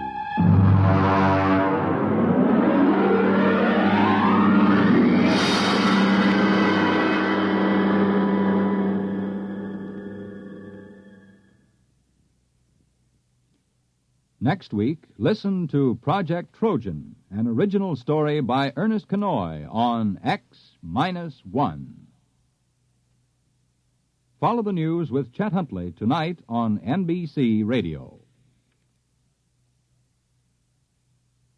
In just a moment, X-1. But first... Once again, NBC Bandstand brings you some of the nation's top name bands in person. This week, Ralph Flanagan fills your weekday mornings with his wonderful hit tunes. Slow numbers or fast, there's no mistaking the delightful Flanagan style. And then, Art Mooney and his orchestra are also on hand with plenty of lively and rhythmic arrangements. The four lads take the Mr. Music spot this week, and Bert Parks is back as permanent MC. Hear them all on NBC Bandstand. Now stay tuned for X-1 on NBC. Countdown for blast off. X-5, 4, 3, 2, X-1, fire.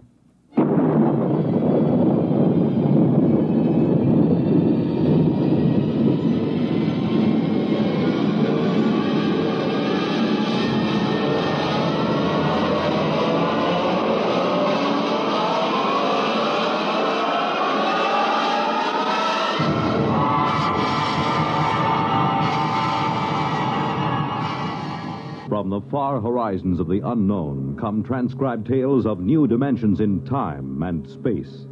These are stories of the future, adventures in which you'll live in a million, could be years, on 1,000 maybe worlds. The National Broadcasting Company, in cooperation with Galaxy Science Fiction Magazine, presents X minus 1.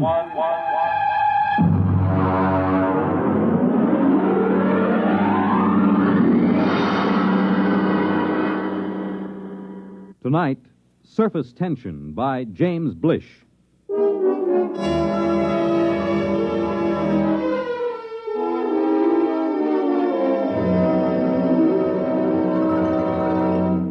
Come in, Professor. Come in. Mr. President? Do sit down. I'm terribly sorry to have kept you waiting. Time has very little significance, sir. Well, now, what is the urgent nature of your visit? Mr. President, for some time now at the Nuclear Institute, a group of us have been making a study of a new star, which has entered our constellation. Yes, the military advised me there was some disturbance. We've completed our calculations, sir. And? Before I give you our results, let me tell you that we've been in touch with the Scientific Council of the Asian Confederation. They've verified the results. I'm waiting, Professor. Mr. President, the effect of this new star in our galaxy will be extremely catastrophic. At the rate it's expanding, it will cause the sun to explode. The what? The sun is going to explode. But, well, that means... Exactly. The world will end in precisely 2 weeks and 7 hours. This is incredible. Are you absolutely certain of these calculations? Absolutely. Does anyone know of this? Well, as soon as we guessed where our study was leading us, we classified all information. The actual final results are known only to a small group of scientists here and in the Asian Confederation. 2 weeks. And 7 hours. That would be September 4th, 2056. At approximately 12 noon. Is there anything to be done? Nothing. Now, the other planets, Mars, Venus... All will be destroyed. The universe as we know it will disintegrate. And the race? Will vanish. It's impossible. Those are the facts, Mr. President. How you choose to make them public, if you do choose to make them public, is a matter of government. Yes, of course. Has the president of the Asian Confederation been notified? He's being notified at this moment. I intend to take the following steps, Professor. First, I will contact the Asian Confederation. What's the name of their chief scientist? Dr. Gorlick. Ah, yes. I'll propose that you and Dr. Gorlick be given every resource to find a method of preserving the race. You'll be flown to their laboratories by rocket ship in an hour. I would like to spend these remaining days with my family. Your family can accompany you. They'll ask questions. They should know better by now. You will not release the information to the public. I would prefer to keep it a complete secret, provided the Asians agree, of course. A public announcement would only create utter panic and chaos. I assume it will happen instantaneously? Yes, instantaneously. Then secrecy is best. One thing, Mr. President. Yes? I wonder if perhaps religious leaders should be told. Professor, I believe in the power of God myself. I also believe that my single prayer can be heard by the Almighty just as well as if there were 10 million. There will at least be 2 of us, Mr. President. I, too, will pray.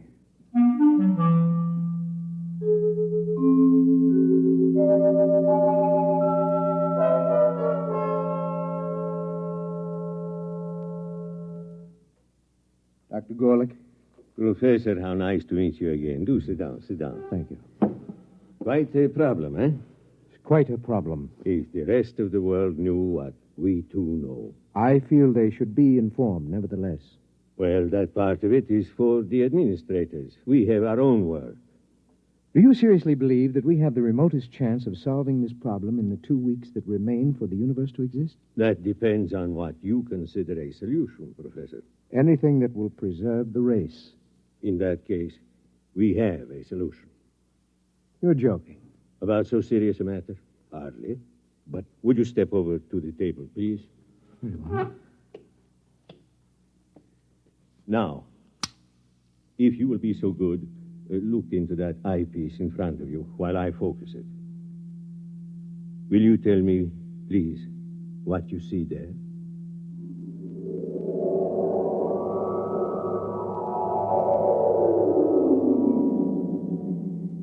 Fascinating. Most unusual. Would you be good enough to describe it? Yes, of course. I see what looks like a section of a large swimming pool. Plant life. Very tiny, and some kind of animal life, almost molecular in size. Good. Now let me change the magnification. Possible. Go on, please. Describe. What? I see what looks like dogs, cats, a cow.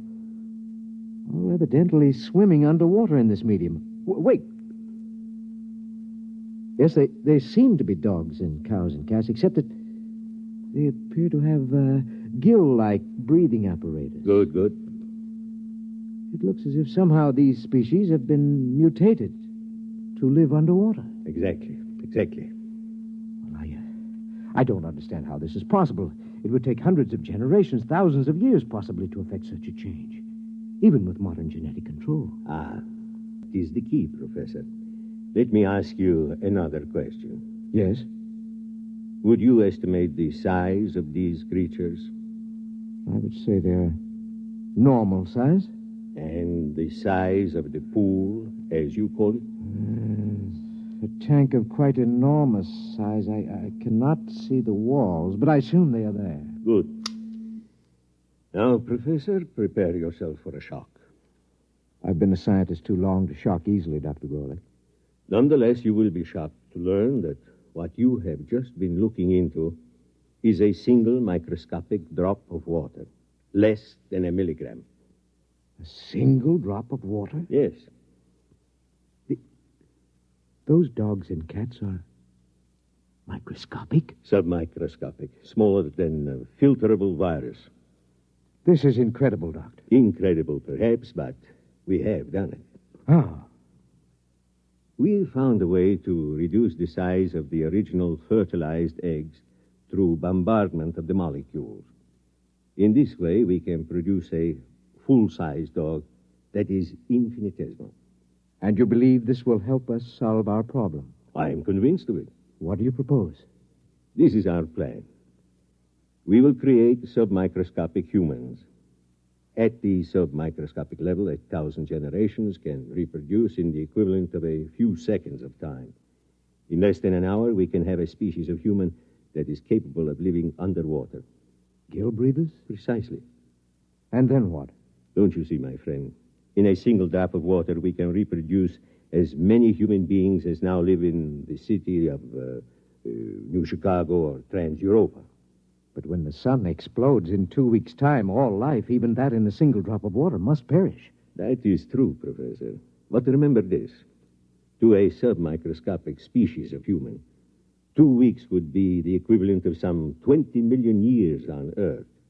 In other words, to these human beings, starting tomorrow, this species will have hundreds of thousands of generations, each living a full life before the final explosion of the universe. It's almost like playing God. I am not a subscriber to the concept of God, Professor.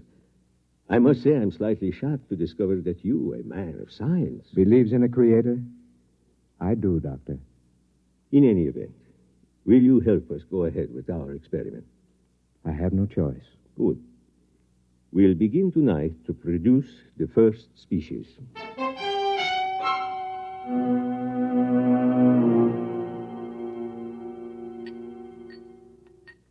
Careful with the virus. Here's the tube. Now then, we'll place this in a drop of water underneath the lens of the microscope.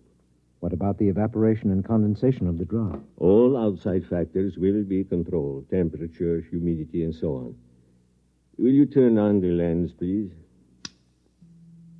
Now, using the highest magnification, we'll be able actually to manipulate a single being with electron magnets.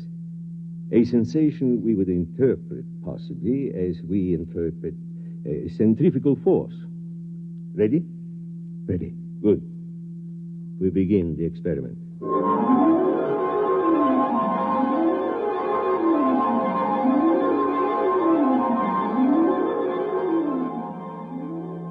Time? 1900 hours, 56 minutes, 3 seconds. Coming up on 0.4, 3, 2, 1, 0. Observation. The first fertilized ovum, reduced to submicroscopic size, has begun to develop. Time? 1956, 20 seconds. Coming up on 2, 1, 0. 4 submicroscopic human beings have been reproduced. 2 appear to be males, 2 females. Time? 1956, 24. Observation. 10 generations of submicroscopic humans have been reproduced. Webbed toes and fingers and elementary gill modifications have begun in response to submersion of species in highly oxygenated vapor. Time? 1956, 45. 100 generations have reproduced. Increased water in vapor has resulted in gill structure, species now ready for total submersion in a droplet of water. Turn on the electron magnet. Now for the crucial part of the experiment. Total submersion. If any should die, I feel like a murderer. The prolongation of the human race is at stake. It's a calculated risk. Still. Steady. I am about to effect the transfer. Steady. Now. Done. Look in the microscope, quickly. I can't find them. Let me. They're alive and swimming around. How many? Thousands. We've done it, Professor. Inside that drop of water, human beings like you and me, except for their gills, are already beginning to establish a civilization that will last for them millions of years. And for us? 2 weeks to observe and wonder, and then... Unless a miracle should occur. Let us begin now. Time, please. 1900 hours, 56 minutes, 49 seconds, 3, 2, 1, 0. Observation. The equivalent of 1 million years has already passed inside our droplet of water. Human life is firmly established.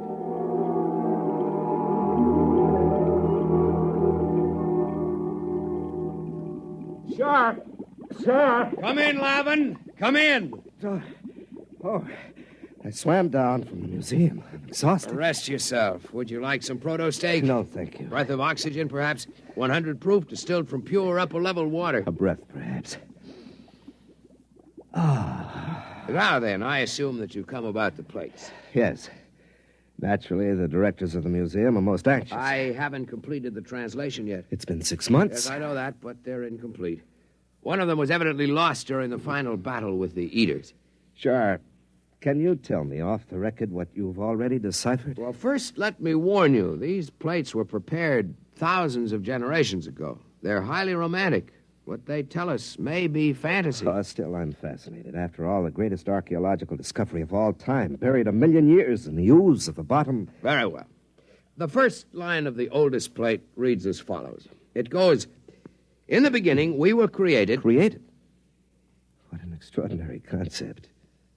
By whom? What about evolution? Yeah, let me finish. It goes, "We were created by men who are not as we are, but who are our ancestors all the same.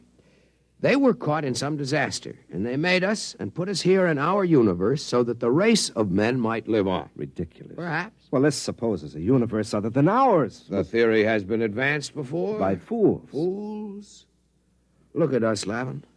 Are we really suited to this universe? Our gills, our webbed feet, these are the product of evolution and adaptation. But the shape of our bodies, the way we swim... Well, I'll admit there's some basis for the theory, but every experiment, every attempt to prove that anything exists outside, that the surface can be pierced... According to the plates, the surface can be pierced. Listen to this passage.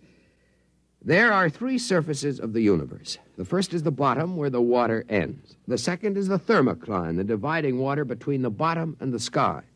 The third is the surface film beyond which none can pass.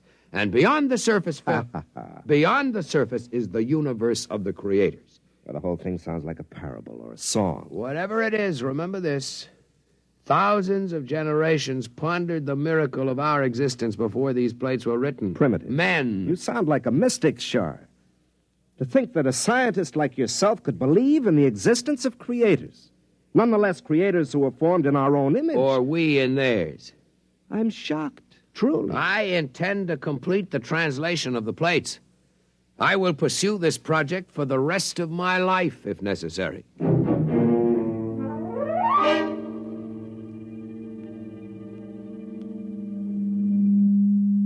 Time, Professor? Second day, 14 hours, 6 minutes, 10 seconds. Observation. The plates which were inscribed with microscopic data by an earlier generation have evidently been removed by a subsequent generation. Our study shows that a highly developed civilization is now living in the drop of water.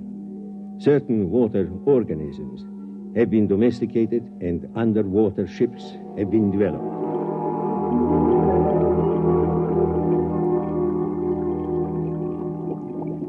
The meeting of the council is called to order. Gentlemen, you all know the topic. Our speaker will be Shar. Gentlemen, some 28 time units ago, when I was a much younger man, I was given the privilege of translating some metal plates found buried in the bottom. As all of you know, I've devoted much of my life to convincing the world that travel through the surface film was not only possible but necessary to survival. Finally, the council has seen fit to grant my request for a special ship to accomplish this travel. I'm deeply grateful, and I would like to request my friend Lavin as head engineer for this project. Permission is granted. We wish you luck. The whole of our world will be following your expedition.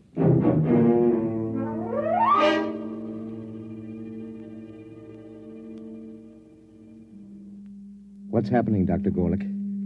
From what I can detect, the Guild Breeders are preparing for the equivalent of space travel. A large cylindrical ship is being built. What method of power are they using? I can barely detect it through the microscope, but my guess would be that they will use some form of living creatures to power the vessel.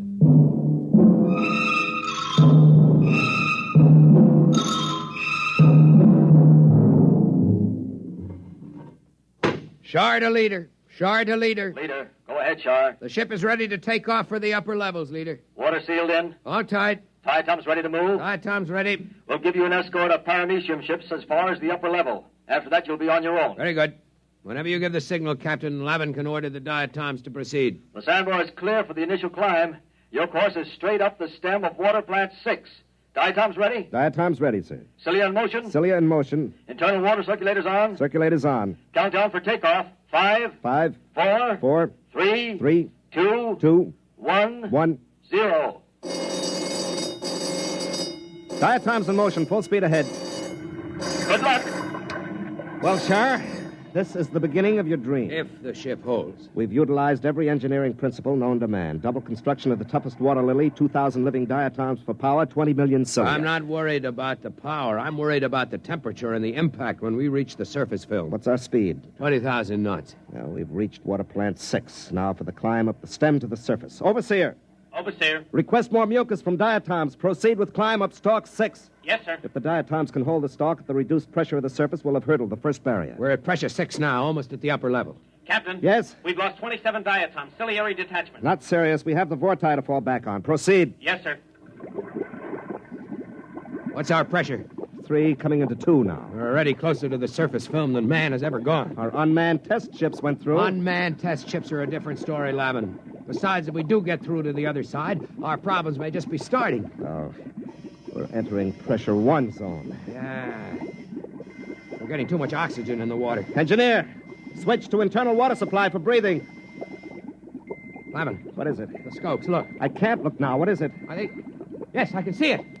I can see the surface film. Describe it. A great black whirling mass. Huge boulders and asteroids being whirled and ground back and forth like some tremendous boiling mass of mud and stone. It isn't too late to turn back. No, the ship was built to go through the film.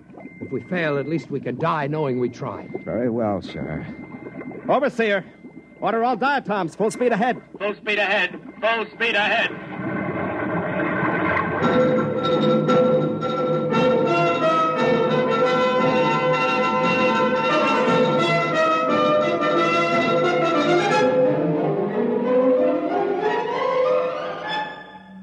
The film, Char. Pressure on the ship is increasing. Overseer, more oxygen for the diatoms. Captain, the diatoms are dying. More oxygen. Keep moving. We're almost through. Char, use the auxiliary vorti. Maybe the motion of their cilia and the thrust of the water. Overseer, bring up the vorti. Full speed ahead. We're moving. We're making headway. Oh, if the ship will only hold together. Char, we're through. We're on the surface. Open the viewing port. It's blinding. Put on your eye shield. Look, Char. Like a huge sheet of metal stretching as far as the eye can see, with thousands of small streams and great rivers of water. Look above us, Lavin. Space. Space as far as one can see. And a single huge sun like a great eye looking down at us. Must be billions of miles above us. See those enormous boulders and that molten rock on the surface? The ancients did not lie when they made the plates, Lavin. The universe does exist beyond the surface. Yes, but where are your creators, Char? Certainly, they were a romantic notion. I believe they exist, Lavin. Char. Captain, the diatoms are dying. There's not enough oxygen in the water cases. What's the atmosphere like? Almost 30% oxygen, completely unbreathable. We'll have to try to get back into the surface film to restore life to the diatoms. Overseer, get the diatoms out of their shells. Full reverse speed down the stalk. We're going under again. Yes, sir. I'll try. We know one thing, Lavin. The surface can sustain life. Can't sustain ours much longer. Full reverse. It's no use, Captain. The diatoms are near death. Use the vorti. We haven't enough water, sir. They're starting to suffocate. We've got to get back beneath the surface. Lavin, we must think of what it means to mankind to know that the universe goes on, that it can sustain life. I don't know what to do, Shaw. We're finished. There must be a way. A way? Why don't you pray to your creators now? Perhaps they'll help you. And as for me, I'm resigned to death. I cannot share your bitterness, Lavin. We have enough water for perhaps 2 minutes breathing, Shaw. There are no miracles and no creators. You'd better prepare to die. I am as ready as you, Lavin. Captain, we're strangling. Well, Shar, why don't you pray to the creators? Better still, let me. I have a louder voice. Hey, creators! You all-powerful ones who made us, can you hear me? This is Captain Lavin of the first ship to breach the surface. We need your help. Can you hear me? We need your help. If there be creators, and I believe there are, then I ask that our presence be noted, and that we be delivered from this trial not for ourselves, but for the good of the race.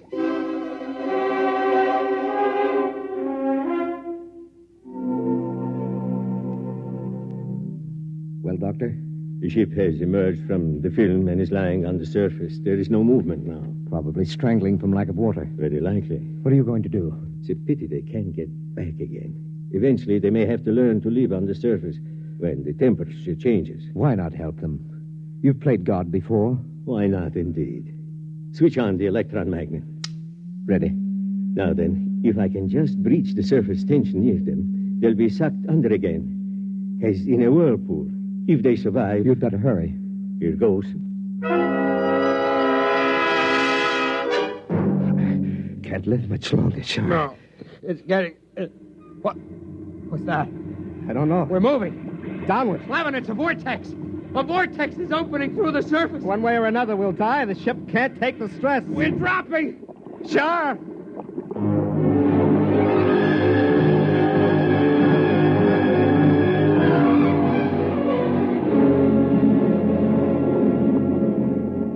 Levin, we're through. We made it.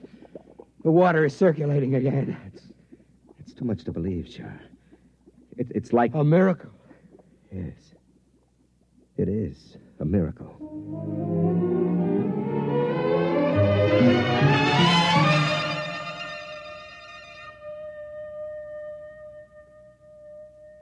Well, Doctor? They've gotten through. The ship is floating down toward the bottom now. I wonder what they thought at the moment they were saved. Must have seemed to them as if the hand of God reached out to help them. Very likely. Do you suppose they prayed? To whom would they pray? I don't know. Perhaps to us? To the creators? It is not inconceivable. If only the human race, as we know it, had creators who could reach down and save us from destruction. How do you know we don't? Professor, I'm a scientist. So am I, Doctor. Those submicroscopic humans can't see us because we're too big to see. A molecule of our flesh would be like a world to them. And yet, we exist. We cannot hear their individual voices, perhaps, but we are capable of intervention of a sort. Is it not conceivable that our own plight might not be seen and recognized?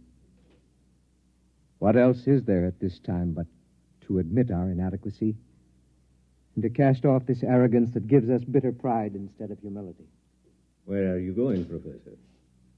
To pray, Doctor. There isn't much time. Professor. Yes? Wait.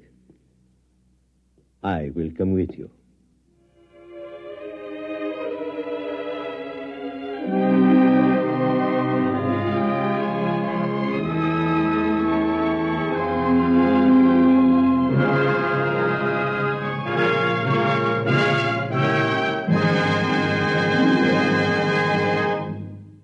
You have just heard X-1, presented by the National Broadcasting Company in cooperation with Galaxy Science Fiction Magazine, which this month features Jackpot by Clifford D. Simak. After years of searching, they had discovered the richest strike in the whole galaxy. But what in the name of space was it? Galaxy Magazine, on your newsstand today. Tonight, by transcription, X-1 has brought you Surface Tension, a story from the pages of Galaxy written by James Blish and adapted for radio by George Lefferts.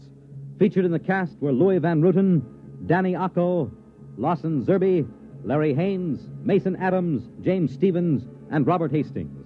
Your announcer, Fred Collins. X-1 was directed by Scott Buckley and is an NBC Radio Network production.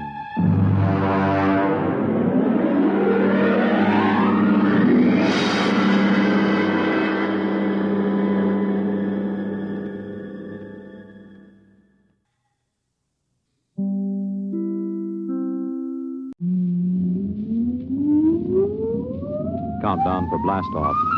X-5, 4, 3, 2, X-1, fire.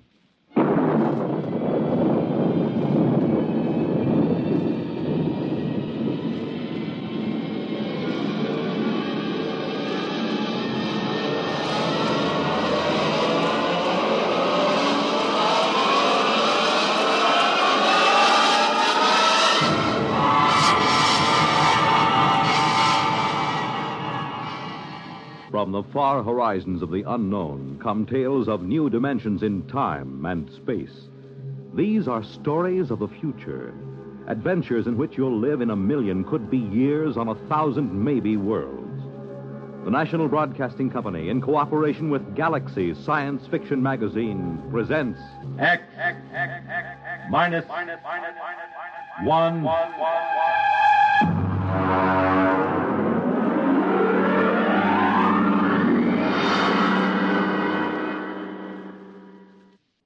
Tonight, the time is the late 1960s. The place, Washington, D.C. The story, Honeymoon in Hell.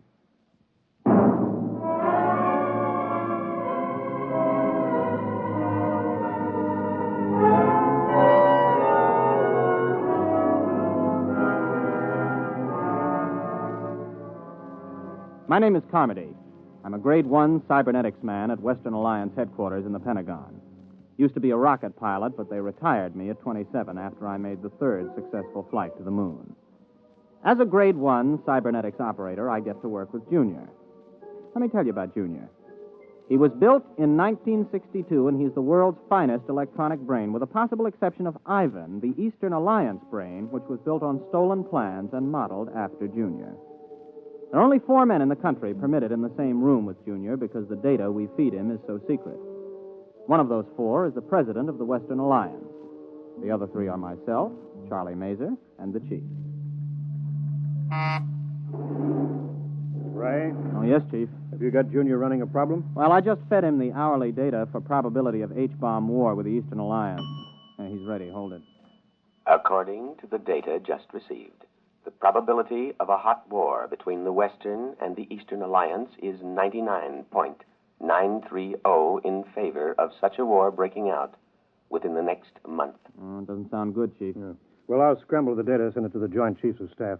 Meanwhile, here's a priority C civilian problem to run off. Oh, what's this stuff? Well, it seems on September 17th, a statistician in the Birth Record Department of New York City noticed that out of 813 births reported that day, 657 had been girls, and only 156 had been boys.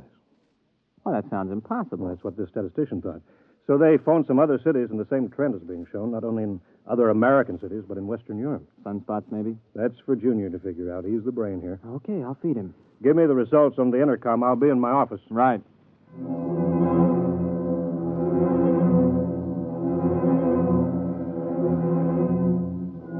I didn't really pay much attention to the problem at the time. As a Grade 1 operative, I was more interested in asking Junior questions on security, ballistics, missiles, rocketry, and so on. The Eastern Alliance would undoubtedly have traded 3 puppet governments and the tomb of Lenin to have an agent as a Grade 1 operative. But I took the birth statistics and fed them in and waited. Junior, incidentally, responds to vocal stimuli. Speaks 12 languages. Got the answer, Junior? I have. Okay. The present statistics, if the trend is projected for another day, indicate a definite, dangerous imbalance. If the trend is irreversible, unless new methods of reproduction are developed, the population of the United States and Western Europe will die out in 1 1/2 generations.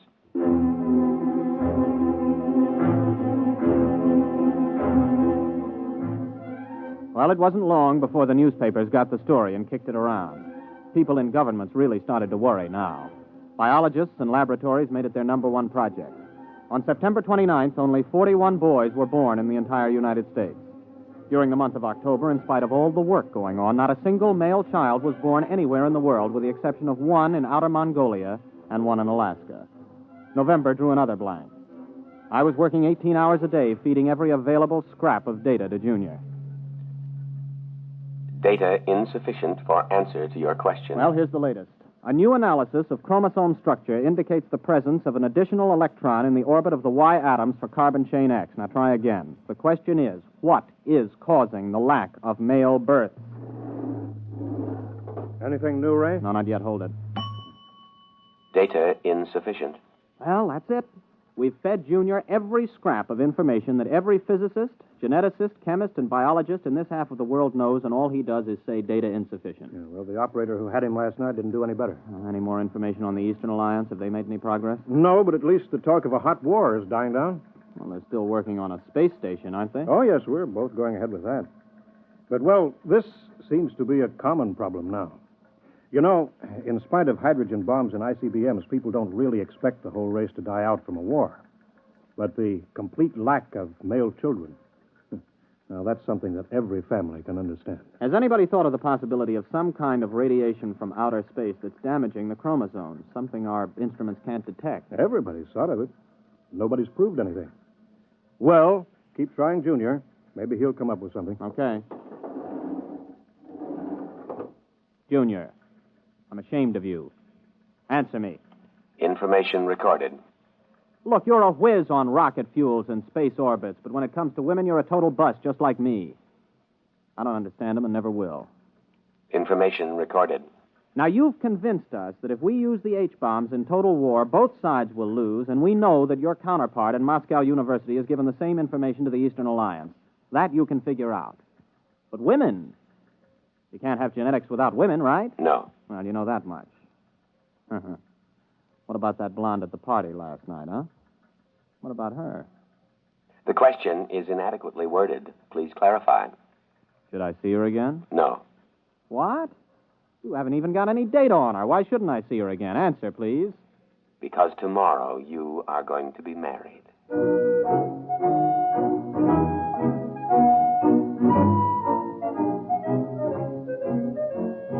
Well, I almost jumped out of my chair. Junior had gone stark raving mad. Besides, Junior never made predictions unless he had some definite data. There wasn't a woman on Earth I had the slightest interest in marrying. I was a confirmed bachelor. So, unless somebody else had been feeding phony data into Junior, which was almost impossible since he already had enough data to check any flaw, well, I figured he'd blown a transistor. Come in. Oh, Chief, I was just going to tell you... Oh. Ray Carmody, this is the president of the Western Alliance. Captain Carmody, Mr. President. Glad to meet you, Captain. Oh, I'm very honored, sir. The president came here specifically to talk to you, Ray. To me? Captain Carmody, you have been chosen to have the opportunity to volunteer for a mission of extreme importance. Now, there's much danger, but not as much as on your previous trip to the moon. Previous trip, sir? And this involves another? The flight to the moon, Captain, will be the least important part of your mission. What's at stake here is the survival of the human race. Chief, perhaps you'd better explain the rest. Mm-hmm. Well, you know the problem, Ray. Last night when Mitchell was on, we fed Junior some new data, and we asked some new questions. For example, we asked if the lack of male birth could be due to some extraterrestrial enemies of man. Well, Martians? Possibly. We established that it's possible that Martians have landed somewhere on Earth and set up radiation that causes all children to be females. Junior said it was possible? Definitely. So we asked him the next question. How could we correct such a situation? Mm-hmm. What did he say? Junior suggested that a married couple spend a honeymoon on the moon and see if circumstances are different. Oh, I see. You want me to pilot them there? Well, not exactly, Captain. Oh, good grief. You mean you want me to... Well, Junior wasn't crazy after all. You asked Junior? He said I was getting married, but... Well, how do you know it was me they'd pick? He was asked the qualifications for the bridegroom. He recommended a rocket pilot who had already made the trip successfully. Well, there are 4 other pilots who've made that trip. You're the only single one. And since the woman must be a qualified pilot also, and none of the wives are pilots, well... I assume I'm going to be married before we leave. Well, naturally. Oh. And just how long do we stay on the moon? Until a child is conceived. Brother. Well, Captain, do you volunteer? I suppose so. Well, wait a minute. Who's the other pilot? I mean, the girl. She was flown in by fast rocket an hour ago and is waiting in Chief Reba's office. Now, shall we go?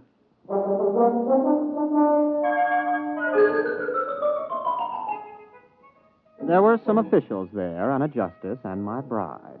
She was small, dark, slender, and very attractive.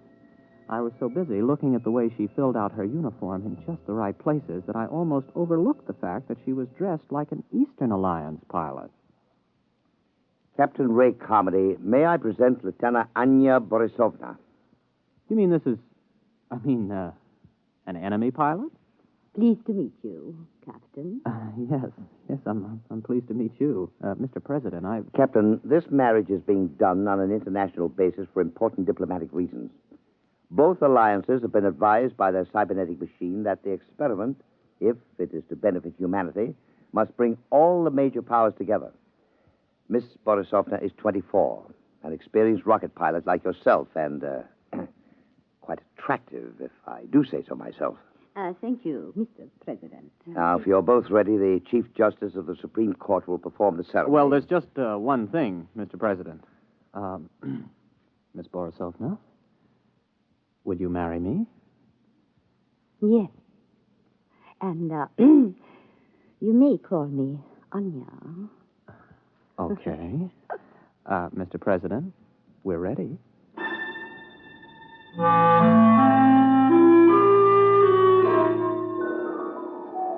I didn't even get a chance to kiss the bride. We were rushed over to the labs for a pre-flight physical. Then the chief took me aside for a private pre-flight briefing. Congratulations, Ray. Sit down. Thank you. Now, 0 hours at 10 o'clock. Only half an hour? We've known about this for several weeks now, Ray. Ship is ready. We've already fired 11 supply rockets and observed that they landed on the moon near where you're supposed to put down. One of them contains a heat-proof, airtight, collapsible shelter where you live. Uh-huh. Oh, what's the ship like? R-26, much better than the R-24 that you flew there. Last time, Ray, you took 4.5 Gs for 7 minutes. This time you'll get by with 3 Gs and have 12 minutes to accelerate to Brenchless. Now, you'll have enough fuel for the trip there. One of the supply rockets has your return fuel. Oh, yes. We put in a case of scotch and a case of vodka, just as an icebreaker. Before we go, Chief, what would you have done if I'd turned this job down? The cybernetics machine predicted that you wouldn't. Besides, we could have had 100 volunteers an hour after seeing Anya Borisovna. That gal is moonbait. Careful. You're speaking of my wife.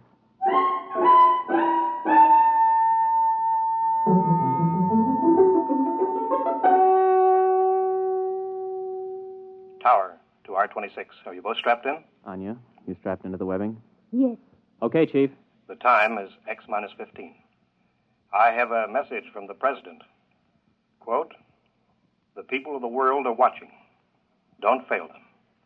I have messages from the Soviets, the Chinese, the British, the Indians, all wishing you well. You are the hope of mankind, and all mankind unites as it has never before united in giving you its blessings. We await your return anxiously." Unquote. X-5. 4, 3, 2, X-1. Blast off.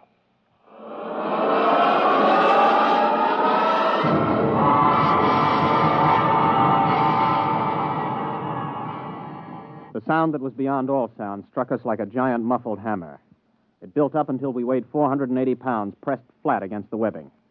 Sound and pressure went on and on interminably. Then we reached Brenchless, free of the pull of Earth. I blacked out.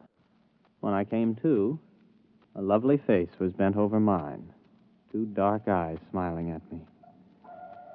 Are you all right, Ray? Oh, yeah. Are we weightless? Yes. I shut off the fuel. We won't need it until we land. Oh, thanks. If you would teach me, I could help you land the ship. Oh, I've never been to the moon. Well, sure. Just slide over here to the control panel. All right. Like this? Oh, that's fine. We've got about 4 hours Earth time to get acquainted. Have you known many women? A few. Have you had any boyfriends? 1 or 2. Well, I was never really serious about anybody. Oh. You have a family? Yes. In Magnitogorsk. Oh. I'm from Brooklyn.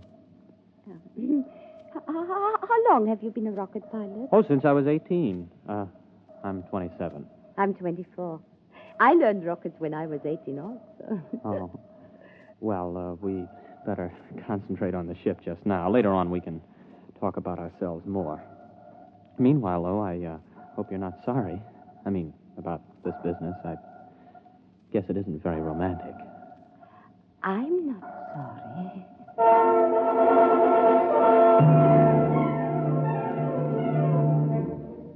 We made a good landing. It didn't knock either of us unconscious.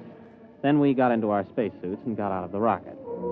Some of the supply rockets were lying within a quarter mile. There were 6 eastern rockets and 3 westerns. About 800 yards away, though, there was a big supply rocket we couldn't identify. It looked different from the others, and neither of us could identify it as an eastern or western design we were familiar with. I pointed to it, and we headed there. You recognize that supply rocket? No, I was not briefed on anybody's standard still in the shape. Well, it must be something the chiefs of staff sent up as a surprise for us. I figured about 50 feet long, but you can't see the rocket tubes. It might be a payload from a stepped rocket assembly. Uh-huh. Well, there's a door on the side, anyway, you see? The top of that ramp. Oh, yes. Maybe we ought to observe it a while before we go in. Oh, nonsense. Come on. Ray! Yes? Ray, I'm frightened. There's something wrong with this. Only one way to find out, Anya. Let's go. Well, there's some kind of lock on this door. Let's see if it opens. Well, that was easy. It's lighted inside. Mm-hmm. Come on. Maybe they sent us a surprise cottage for the honeymoon. Special delivery to the moon. This doesn't look like anything designed for humans to live in. Ray! The door's closed behind us. Try the lock. No, it's no use. Here, let me try it. Oh, holy smoke, I can't get it open. Do you have a gun? No, I have no weapons. They would be useless anyway. Ray. Oh, look. Good grief. They look like blobs of flesh with arms and legs. About 3 feet tall. Don't make any sudden moves. That's some kind of weapon he's carrying. Precisely, Captain Carmody.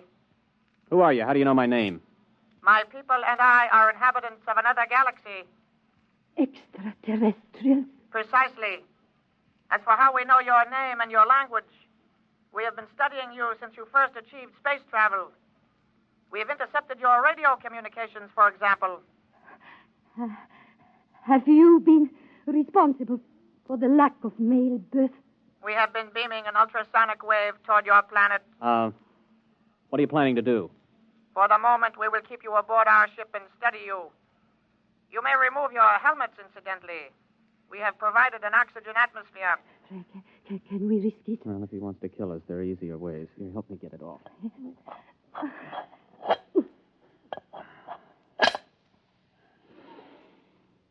Well, it breathes pretty good. Keep your helmet with you. You may make yourselves comfortable. We will bring you food and liquid from your supply rockets. Do not attempt to escape, please. It could be most unpleasant.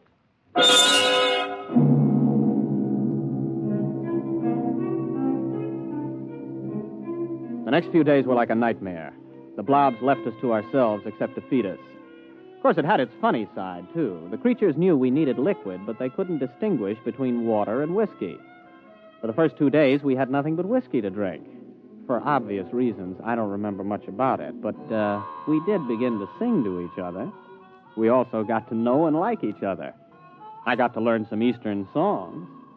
On the 3rd day, the jugs were water jugs, and we sobered up. Oh, what a hangover. You were singing magnificently. Oh, well, you weren't so bad yourself. How long was I asleep? About 8 hours. Ray, while you were passed out, I discovered how we can escape. What? I've been studying the blobs. They seem to have a 5-hour sleep period when there is no sound in a ship. I've tried banging on the wall with my helmet during that period, but apparently they're almost completely unconscious during ours. Mm-hmm. 5 hours sleep. That means a planet with approximately a 20-hour rotation. The Joint Chiefs will want to know that if we get back. And more important, we're much stronger physically than they are. I can actually bend the metal of the door lock. Well, now, what are we waiting for? Let's put on our helmets and get out of here. Are they in the sleep period? Yes, for about 3 hours. Ray, do you think we can risk it? We don't have much choice. I'll go ahead. If we get out of this ship, you run for our rocket and start to refuel. I'll keep an eye on the blobs. All right, but Ray, please be careful. Don't worry. Before you put on your space helmet... Yes? You realize I've never even kissed the bride? Yes. Oh, Ray. Good luck, Mrs. Carmody. By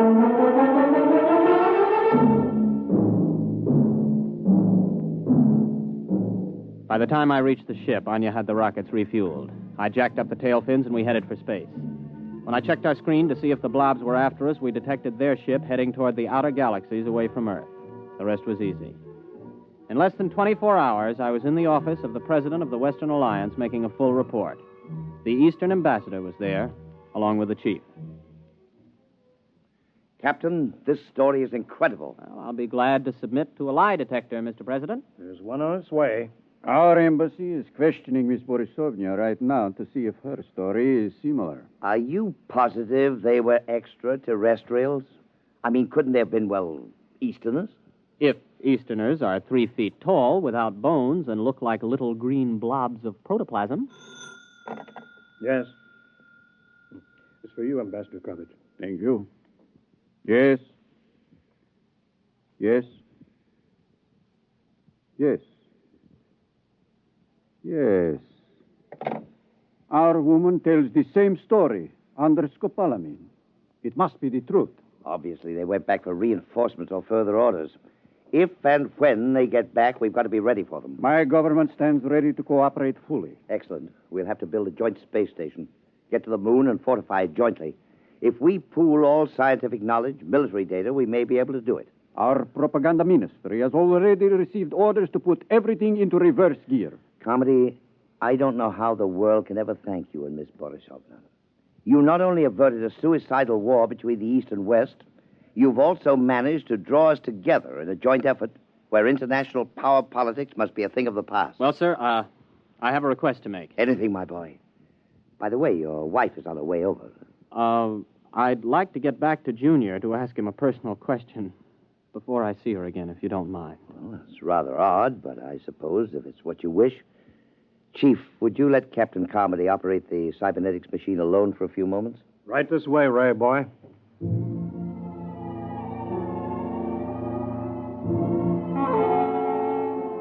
I waited until I was alone with the big cybernetics machine. One green dial glowed malevolently as if the instrument was aware of my presence.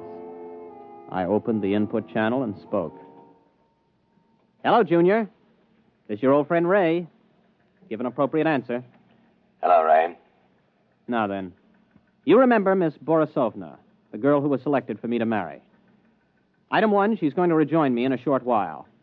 Item 2, I've fallen in love with her.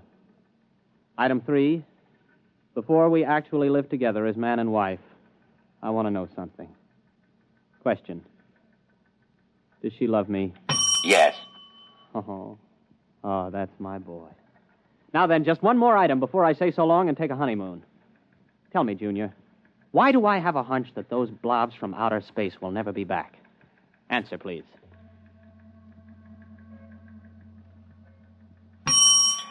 Because what you call a hunch comes from your own unconscious mind. Your unconscious mind knows that the extraterrestrials do not, and never did, exist. What? Do you wish the answer repeated? I wish you to tell me why I saw them, why Anya saw them. Neither of you saw them. Amplify that answer, Junior, or I'll smash every tube in your memory bank. Since I am an AC-7 cybernetics machine, I have no circuit reactor for threats of destruction of my tubes. The answer to your question is as follows. The memory of extraterrestrials is due to post-hypnotic suggestion. You mean I was hypnotized to find those blobs on the moon? Correct. And just who hypnotized me? I did. I hypnotized you. Oh. And Anya? A similar AC-7 cybernetics machine located at the University of Moscow. Would you explain why? Cybernetics machines are constructed to help humanity. A major war, the disastrous results of which I could accurately calculate, was inevitable unless forestalled. Calculation showed that the best way to avert that war was the creation of a common mythical enemy. Therefore, I created a situation which led to your mission to the moon. Well, wait a minute. You created the situation. Yes. Well, tell me how you did it. How did you prevent male babies from being conceived? A special modification of radio carrier wave for station JVT here in Washington, D.C., the only 24-hour-a-day radio station in the United States. The modification is not detectable by any instrument known to man at present. Well, how could you do that? You can't leave here. 1 year ago, you yourself fed me a problem. The design of a new cathode tube for radio station JVT. I modified the tube to send out a wave that would prevent male children from being conceived. So all we have to do is eliminate that tube. It will not be necessary. The tube was designed to burn out exactly 15 minutes ago. And the same thing happened in the Eastern Alliance? Precisely. 2 properly constructed machines will always arrive at the same answer to the same problem. Oh, Junior, I gotta hand it to you. But why let me in on it? It is to the interests of humanity to know the truth. It is to your own interests. And you will tell no one because of the type of individual you are. Mankind will work together now to reach the stars. One last question, Junior. If Anya and I were just hypnotized to think all of that was happening up on the moon, what really did happen up there? I waited a while, but Junior was silent. It's the first time he ever pulled anything like that. However, I'll swear that I saw that green eye of his wink at me.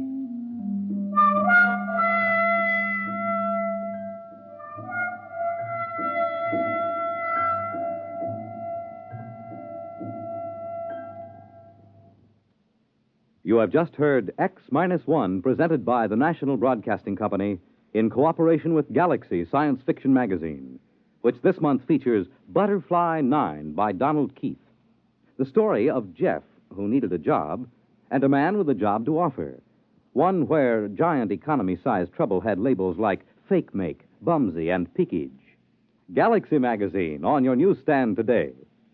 Tonight, by transcription, X-1 has brought you Honeymoon in Hell, a story from the pages of Galaxy written by Frederick Brown and adapted for radio by George Lefferts.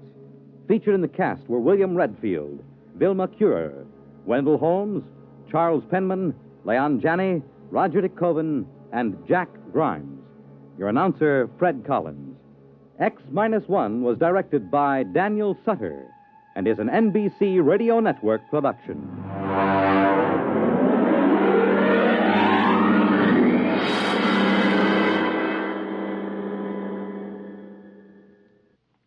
To keep the fight against heart disease moving steadily forward, you're urged to support your Heart Fund. Send a generous contribution to your local Heart Association or to Heart, care of your local post office. When you help your Heart Fund, you help your heart. Hear the latest up to the second news with Frank Blair, weekday mornings on most of these stations.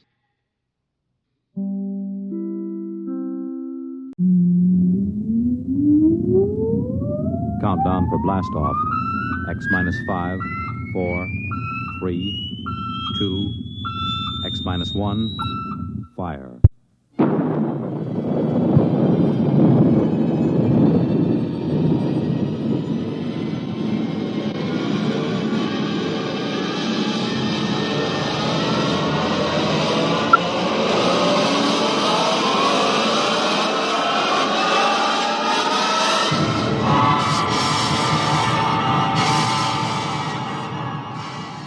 From the far horizons of the unknown come tales of new dimensions in time and space.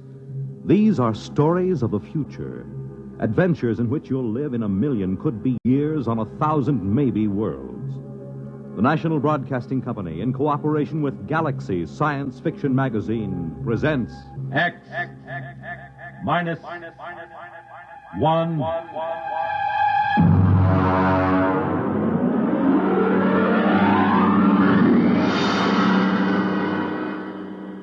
Tonight, At the Post by H.L. Gold.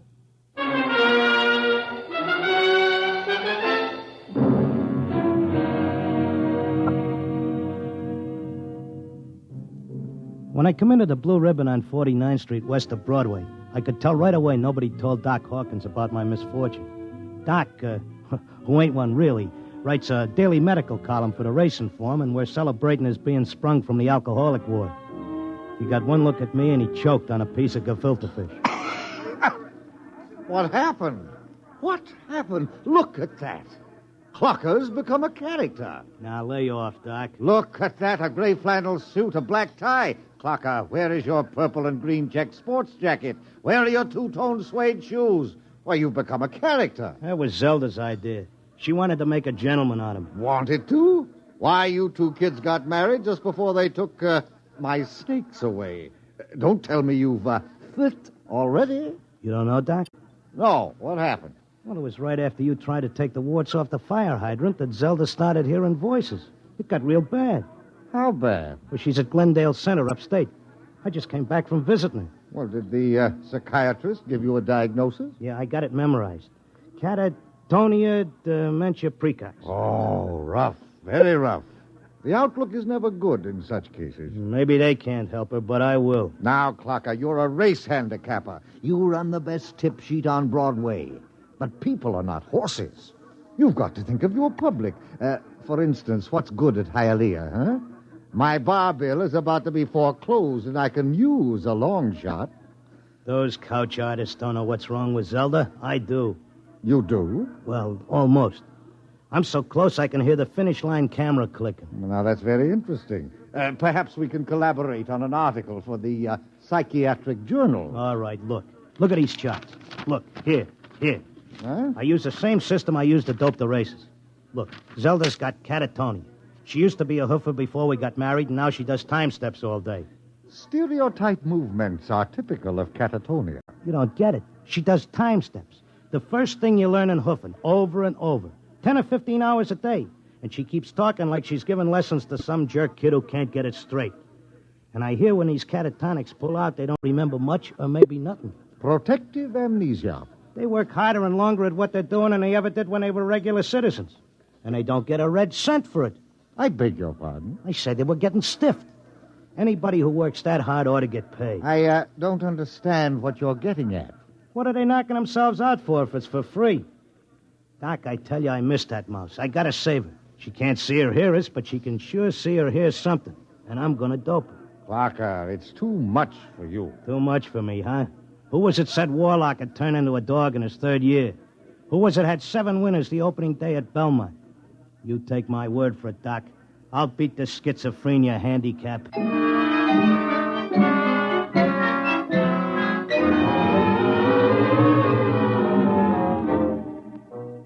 I hadn't been paying much attention to my tip sheet while I was doping a catatonia dodge. I tell you, I missed Zelda.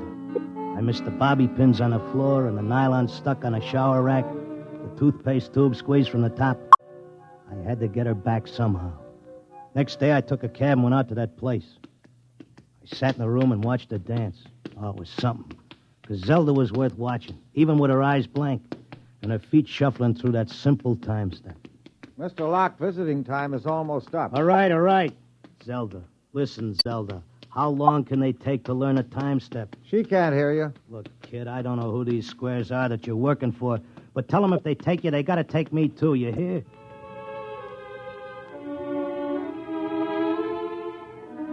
I had an idea now. I had a dope that Zelda was showing them how to dance, whoever they are. And the only way I could spring her was to find out who was controlling her and what they were after. The first step was to get them interested in me and what I know about racing, doping horses. So I stood there next to Zelda and I started to talk. Now, the first thing you got to figure is bloodlines. You take a horse, you got to know back maybe 4 or 5 generations on both sides. Then you got to know where the colt was foaled, what time of year, because all horses are 1 year old on the 1st of January. Then there's confirmation, training. You take a horse with good bloodlines, break him in the spring on a hard training surface track, and the first thing you know, you got a horse with a shin splint. Oh, they may cover it up, but if you know it's there. I once knew a horse ran in Hialeah who was scared of flamingos. What are you doing? Had a fine record at Gulfstream and Bowie. But when he got down to Hialeah and got one look at the flamingos, he wouldn't run for beans. Mr. Locke, are you all right? Shut up, I'm Mr. busy. Locke. You bet on a horse that's scared of flamingos at Hialeah, and you're going to come in with your tail between your legs.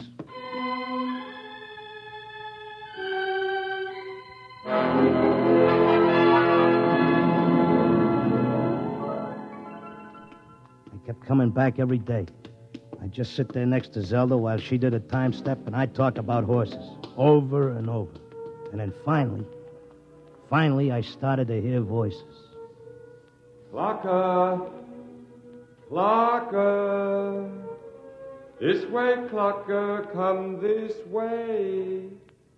This way, Clocker.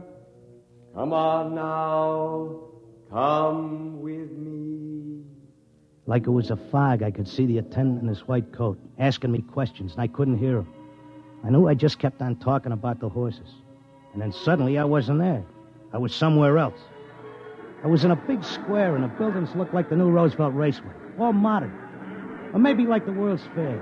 There were trees and statues, and there were hundreds of people standing around, and they all looked scared.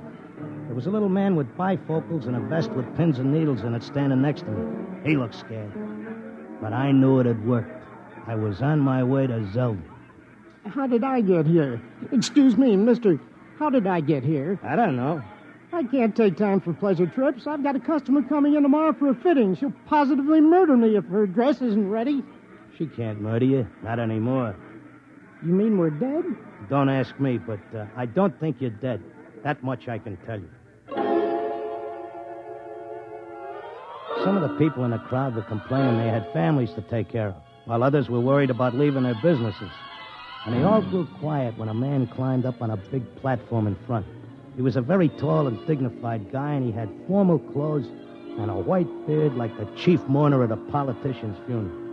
Ladies and gentlemen, please feel at ease. You are not in any danger. No harm will come to you. If you will listen carefully to this orientation lecture, you will know where you are and why. What is it? I don't understand. It's a pitch. Friends, I know you are puzzled at all this. Now let me explain. You've been chosen, yes, carefully screened and selected, to help us in what is undoubtedly the greatest cause of all history. You will learn more about it as we work together in this vast and noble experiment. What experiment? What is it? I got it picked. This is a pitch. These guys are out for something. Smells like a con. Let me state this in its simplest terms. Now, you know that there are billions of stars in the universe and that the stars have planets. A good many of these planets are inhabited. In almost all instances, the dominant form of life is quite different from yours. I am not of your planet or solar system. I am not formed as you see me. My true appearance would seem to be rather confusing to human eyes. Nuts, get to the point. The truth is, we are not here, and neither are you. Here is a projection of thought, a hypothetical point in space, a place that exists only by mental force. Actually, our bodies are on our own respective planets. What's he saying? What does he mean? Wait, he'll give us the convincer after the build-up. Our civilization is considerably older than yours. For many of your centuries, we have explored the universe both physically and telepathically, and during this exploration, we discovered your planet. We tried to establish communication, but there were grave difficulties. And it was the time of your dark ages. And I'm sorry to report that those people we did make contact with were generally burned at the stake. Here it comes. He's getting ready to slip us the sting. I don't think you ought to say a thing like that about a fine, decent gentleman. He's obviously very sincere. The problem we face is that the human race is doomed. The history of your race is a record of incessant wars, each more devastating than the last. And now, finally, man has chained the power of worldwide destruction.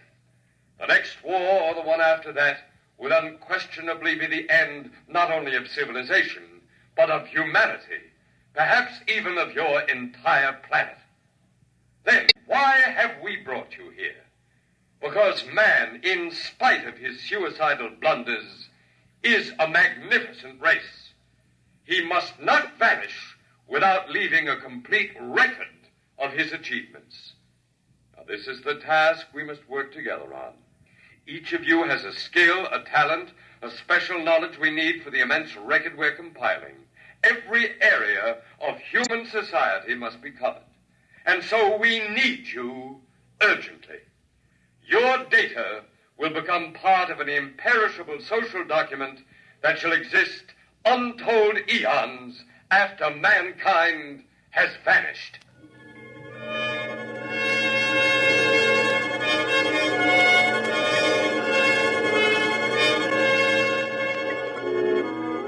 he had a slick con. He had that crowd in the palm of his hand like a small-time grifter selling pearl necklaces on 6th Avenue. They all cheered. They were all flattered to think that they were joining in this vast project to make a record of the human race. After a while, they broke us up into divisions, and I got herded into a building marked Sports and Rackets. They took my name and my occupation like I was applying for unemployment insurance. Now, here's our problem, Mr. Locke. We're making two kinds of perpetual records. One is written, more precisely, microscribed.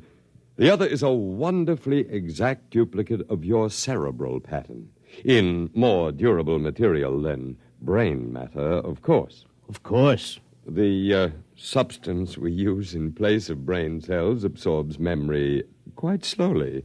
But you'll be happy to know that the impression once made can never be lost or erased. Delighted, tickled to pieces. I knew you would be. Well, let's proceed, shall we?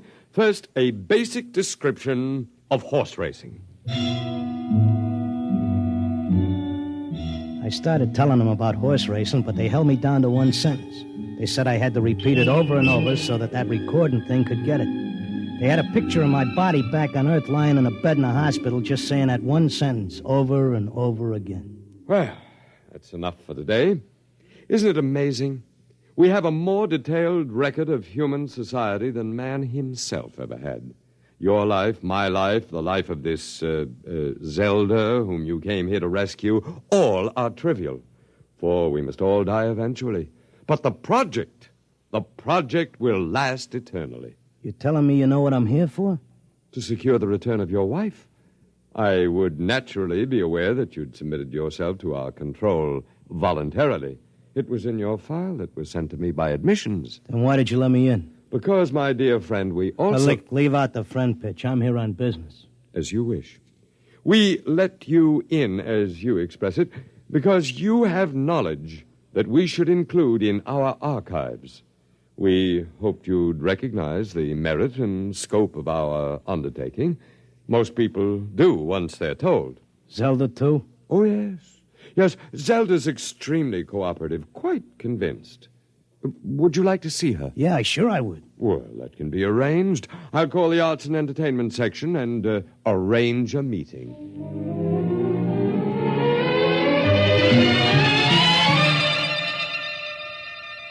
Zelda, baby. Clocker. Let's get out of here. Oh, hello, Clocker. Aren't you glad to see me? I spent months and shot every dime I've got just to find you. For sure I'm glad to see you, hon, but I can't waste any time. This work is so important. I want to talk to you. That con artist with the white beard said... isn't he wonderful, Clocker? Aren't they all wonderful? Regular scientists devoting their whole lives to this terrific cause. What's so wonderful about that? They could let the Earth go boom. It wouldn't mean a thing to them. Everybody wiped out, just like there never were any people. Not even as much record of us as the dinosaurs. Gee, wouldn't that make you feel simply awful? I wouldn't feel a thing. All I'm worried about is us, baby. Who cares about the rest of the world doing a disappearing act? I do, and so do they. They aren't selfish like some people I could mention. Selfish? You're darn right I am. Zelda, listen. I'm selfish because I got a wife and I'm nuts about her and I want her back. I have to help out on this project. It's the least I can do for history. History? What did history ever do for us? Go turn in your time card, baby. Tell them you got a date with me back on Earth. No, this is my job as much as theirs. More even. They don't keep anybody here against their will. I'm staying because I want to, Clocker. But, honey... Excuse me, I've got to get back. I'm teaching them the soft shoe now.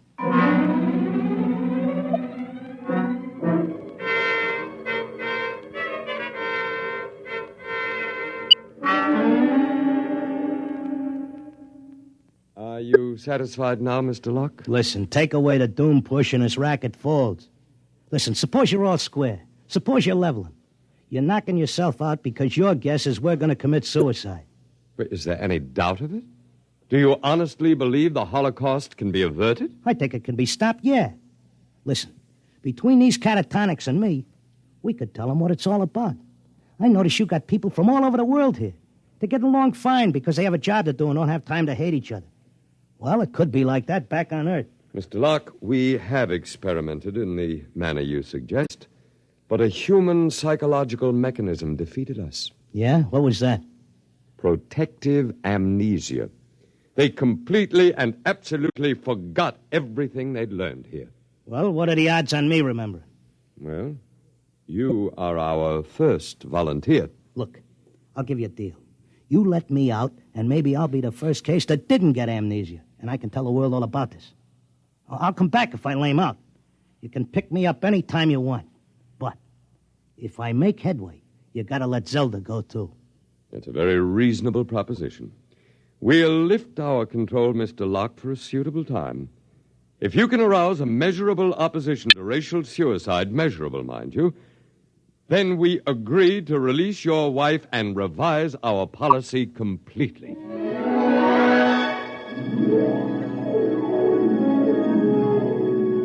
I came to at Glendale. It took me about 2 weeks to convince them that I was all right again. But I had to convince the world that they were throwing a race and that they needed a saliva test. So I started to write it all out in my tip sheet, in and around the horses. Around that time, I ran into Doc. Clarker, my boy, you've no idea how anxious we were about you. But you're looking fit, I'm glad to say. Thanks. I wish I could say the same about you and the rest of the world. No need to worry about us. We'll muddle along somehow. You think so, huh? I'm glad to see you've got your tip sheet going again. As long as the bobtails run, who cares what happens to anything else?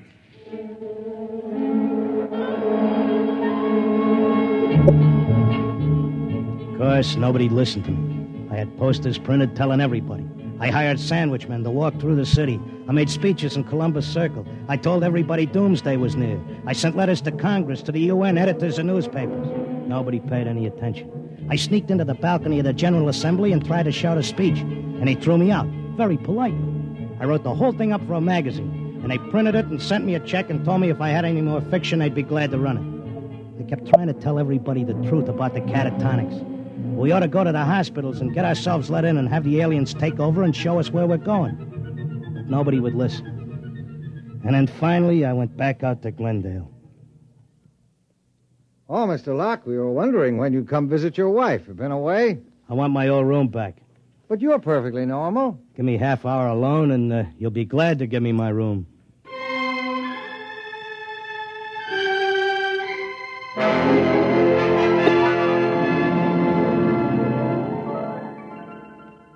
Well, here I am back again. Oh, Mr. Locke. Okay, I'll give you all the rest of the dope on racing. You won't have any trouble with me. Then you're convinced you failed. I'm no dummy. I know when I'm licked. So do we, Mr. Locke. Naturally, you have no way of detecting the effect you've had. We do. The result is that because of your experiment, we're gladly revising our policy. Huh? Is this a rib? Nobody listened to me. Oh, but they did. Visits to catatonics have increased considerably. When the visitors are alone with our human associates, they tentatively follow the directions you gave them in your article. Not all do, to be sure. Only those who feel as strongly about being with their loved ones as you do about your wife. We've accepted 4 voluntary applicants. You mean I made it? That's right. Before long, we shall have to increase our staff as the numbers of voluntary applicants increases geometrically, and then we'll be able to release the first group to go back and carry the message. Whenever you care to, Mr. Locke, you and your wife are free to leave. Okay, but I'll tell you what. I owe you plenty. I'll help make that record before I go. I'll teach you how to dope the horses. Is that what you want? Why, yes. All right, then let's go. The quicker we get started, the quicker we can get back.